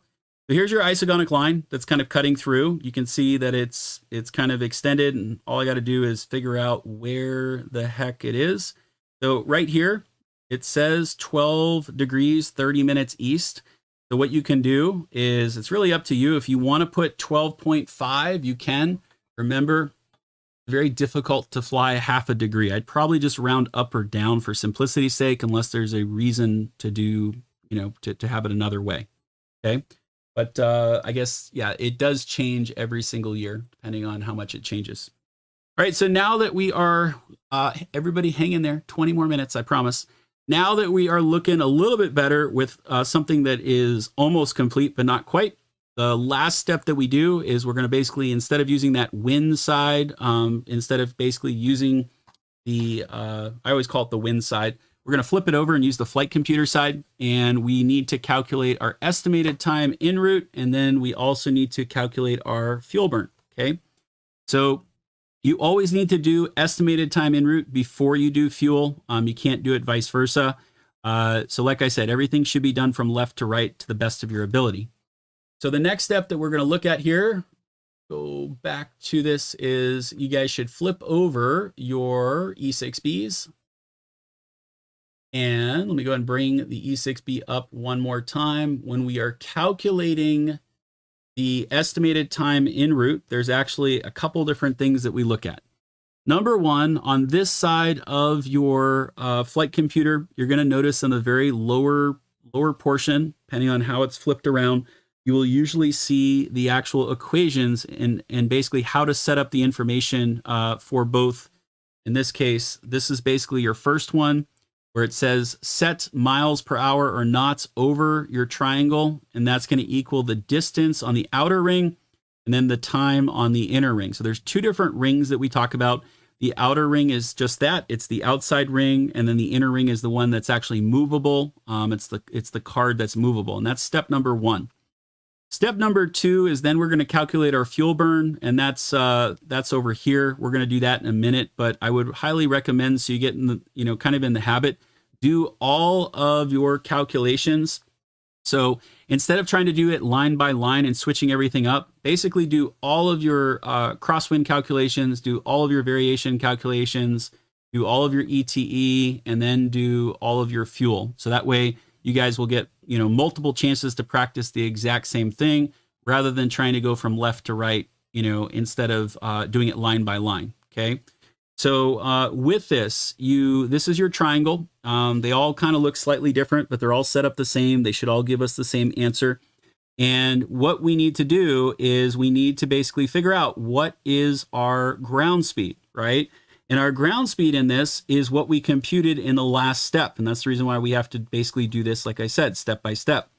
For example, we don't need to do the first line because the first line, the book did, basically the book did for us, okay? So what we're going to do is we're going to look at the second line and the third line and so forth, okay? So the next one that we have is we've got 120 knots and we are going a distance of 11.3 nautical miles. So the question is how long is it going to take us to get there? So using your E6B, the flight computer side, I'm going to go ahead and go to the other one here. Basically, you can go to the slide rule side, what they're calling it. Here is the information that I said at the bottom. So the first one is always your estimated time en route, where it says set miles per hour or knots over the triangle. The distance is on the outer, and then we read the time on the inner. So basically, it's just like an algebra problem, right? We're trying to solve for x here. So the things that I need in this point is I told you we're going 120 knots. Now you're going to notice that 120 does not exist on this E6B. What we have to do is you can basically use any of these numbers. So for example, I am going to put 12 right here, 12 over the triangle.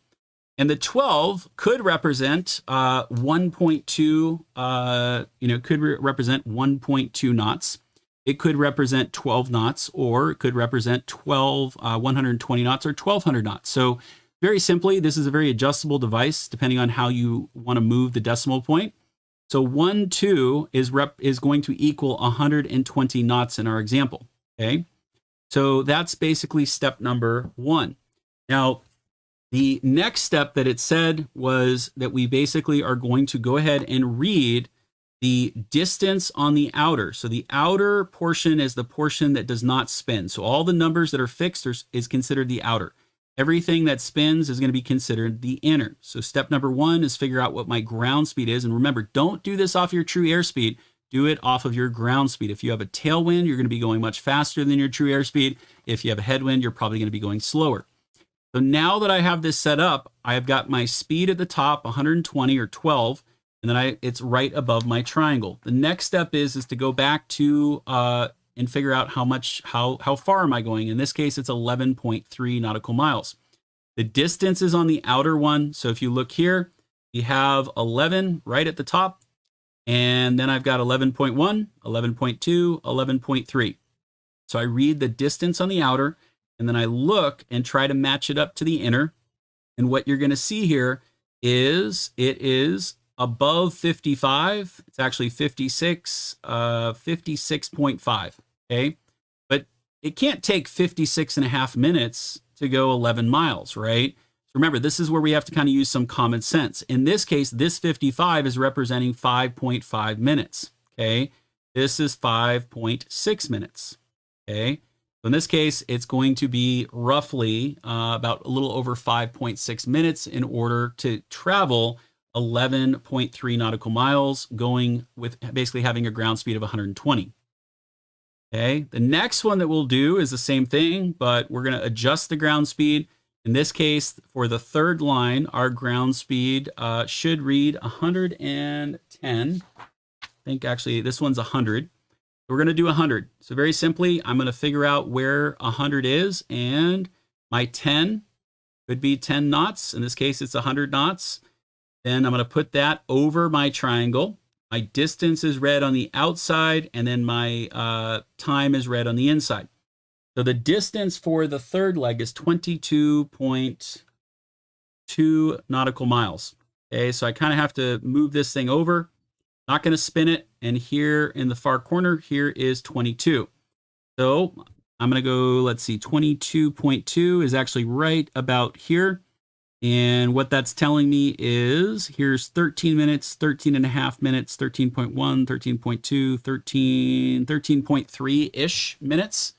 So it should take us about 13.3 minutes to travel 22.2 nautical miles, going roughly 100 knots. Okay, that's one. Once we have all of that basically computed, then we're basically going to start adding in the information as we do it step by step. So let me go back here. And this is your formula, right? So remember, you always have this on your E6B. You're going to put the knots over the triangle. Then you're going to have the distance on the outer and the time on the inner, right? The known values are the knots, and the known value is the distance, and we're trying to solve for time. At that point, we'll go ahead and basically populate the rest of the sheet here with those values that we have. And then the next and final step that we're going to have is going to be calculating your fuel burn, which is actually going to be the second step down here. So in order to calculate your fuel burn, instead of putting your speed over the triangle, what you're going to do is you need to figure out what was your fuel burn, right? So during the performance section, we calculated a fuel burn of 8.1 gallons per hour. And this is something that we could just set once, and then we can actually look at it leg by leg. Then on this one, instead of starting with the outer and reading the inner, we actually do the opposite, right? Because we have the time now, because we did the last step, and we're trying to figure out how many gallons are we going to use in order, during this time period. Okay, we flip it a little bit. So very simply, the first step is to put 8.1 underneath the triangle. So I'm going to put, you'll see the 80, which is going to represent, remember, we can move the decimal as many times as we want. So in this case, instead of 80 gallons an hour, it's 8.0.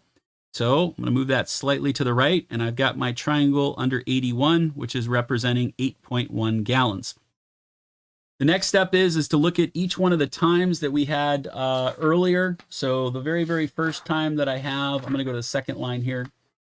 And with the second line, the time that I had was approximately, pull it out here. The time that I had was 5.8 minutes. So in 5.8 minutes, how much fuel are we actually going to burn? Once again, go and try to figure out where 5.8 is, or in our case, 58. So I see 60. And remember that we read the time on the inner, and then we basically figure out the fuel on the outer. So in this case, let's see, here is 5.5, 5.6, 5.7, 5.8. Okay, so this is 5.8. I'm going to come up. You're going to notice it's basically slightly to the left of 80, meaning that's 79, 76.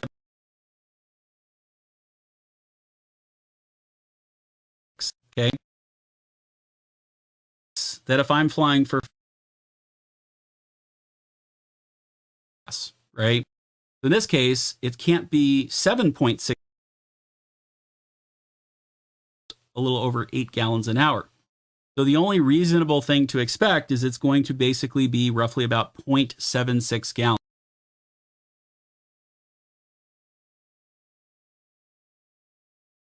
Third one, we assume that we're going to basically be traveling for 13.5 minutes. Once again, with this, because the fuel burn does not change, you do not need to actually spin it. All we need to do is figure out where 13.5 minutes is on the inner scale. And it's actually on the opposite side here. Here's 13, and then here's 13.5. And then what we're going to do is we're going to read on the outside scale. So here's 18, and we're right between 18 and 19. Okay. So in this case, this is not 18 gallons. This is definitely not, this is 1.8 gallons. Okay. Because we're going 13 minutes, because roughly we're using or consuming 8.1 gallons per hour. Okay. So all of the E6Bs always have everything printed on them that you need. Just keep that in mind. They're all listed on the bottom of all these documents. And most of the flight plans that they're giving you will have this information printed as well. Once you have all of your fuel burn calculated, then you'll basically compute it as follows. And then the main thing is you want to then apply the totals in your distance, your time, and also your fuel burn. Okay. Now with the fuel burn, remember that you do also need to account for your legal minimums. So 30 minutes during the day and 45 minutes at night. So I'm basically basing that off of 8.1 gallons, right? So about half of 8.1 is another 4 gallons. And if I'm flying at night, I need another 6 gallons. Now these are the legal minimums. If you have something, if you have higher personal minimums, then go ahead and add that in there as well. Okay. So at this point, that basically takes you through a completed flight plan without going too late. The things that I can recommend to you is these are things that are just going to take practice. And in terms of using the E6B, I recommend you check out that video. I'll see if Travis can post it underneath this lesson as well, just for simplicity's sake. There is a worksheet that goes with it. So basically what we do is I go through about 15 of these calculations. I do 5 of your wind correction angles, 5 of your ETE, and 5 of your fuel burn, and basically treat it like a poll. You guys all get 60 seconds to figure out, and we talk about it and show you guys how to do it step by step. Usually if you do 4 or 5 of these, you'll understand the calculation side a lot better. Okay. And then the other important thing is when it comes to test questions, if you understand the correct order of everything, then you should be able to calculate missing values. Okay. So what I mean by that is they may not tell you your variation, but they may give you all the other numbers. So you should know that if the difference between your true heading and your magnetic heading is your variation, right? We have all the calculations at the top, and then it's also located on your E6B. If you guys look at your very, very top of your E6B, depending on how or whichever one you guys have on that device, every calculation you'll need is on there. I'll swing this one back over. So this is your wind side, right? So you have your true course, which is your either subtract for east or add for west, and the variation is going to equal your magnetic course. Magnetic course is the difference of your wind correction, which is equal to your magnetic heading. Magnetic heading is plus or minus your deviation, which is equal to your compass heading, the exact same order that we had in the previous one. On your flight computer side, everything that you need to know is going to be these 2 equations here. We always start with a top equation, and then we do the bottom equation. So the top one is going to be your estimated time en route for a certain leg. Then the bottom one is going to be your fuel burn for that leg, depending on how much time is elapsed. Okay. Yep. So all right, everybody. So thanks again for sticking it out. I understand that, and I definitely been in your shoes. I know how challenging flight planning can be. There is a lot of information and a lot of steps that we went through, but I would encourage you, as I stated at the very beginning of class, to write down those steps and kind of, feel free to figure out whatever airplane you end up flying, figure out what is in that pilot operating handbook or that AFM. And that's where we gather, that's where we actually obtain the majority of this information as a starting point. So what I would encourage you to do is plan your own fictional flight, just like what we did, and pull the weather on 1-800-WX-BRIEF, now that you have an account, hopefully, and, try this. And the more practice that you do, if you can do 4, 5, or 6 of these, even though it takes a lot of time, that 4 hours that we took is going to slowly start to shrink down into maybe about 30 or 40 minutes. You can already see that by the time we had our fuel numbers and our calculations, the weather that we pulled was already kind of obsolete at that point, and it would have already been too late. In addition to that, remember that with the E6B, you're not going to be an expert overnight, and this is very much kind of a use it or lose it type device. I would recommend taking a look at the video that we have beneath the live stream. Remember that the E6B problems, there's basically a set of 15 problems. You can work through them in real time as I do. So basically I give you a problem. I give you about 60 to 90 seconds to calculate it, depending on whichever problem we're working on, whatever side of the E6B. And then we review it in real time and talk about how we came up with that calculation. You can actually see how I spin the device and where does my pencil dot go and everything else. And that's helped out a lot of students as well. So keep that in mind. It's not, it's going to take a while to kind of get to that perfection, but I do appreciate everybody hanging out and sticking with it. I do know it's a long lesson. A lot of people's brains are going to explode here. But I promise you, it does get easier. Moving forward for our very, very last class, just as a reminder, it does get a little bit easier on the last class. We're going to talk a little bit about admin stuff for our final class. Just at the very beginning, first 20 or 30 minutes, we'll talk about closing out the course, getting your materials in terms of your testing endorsement, taking the final exam, and everything else and everything that's important there. But we still also have a lot of safety related things. We're going to talk about aeromedical factors. We're going to talk about hazardous attitudes, crew resource management, single pilot resource management, illusions, and a few others as well. So still plenty of information that is testable. And that's going to be the game plan for our final day of class. As always, huge shout out to the moderators. Thank you again for all of your help. If you still have questions, our moderators are going to stick around and answer those for you. If there was something that completely went over your head and or maybe after class you thought about it and you have a question on it, please use Ask a CFI. We do take a look at those 2 to 3 times per day and get back to you. Or you can even post it in the Facebook group, whatever is easier for you there. So with that, I am going to go ahead and sign off, save my voice, and I hope everyone, like I said, had a great time today. Try to have some fun with this stuff, and I'll see everybody in about a day and a half, 2 days. Take care, everyone. Stay safe, and we'll see you later.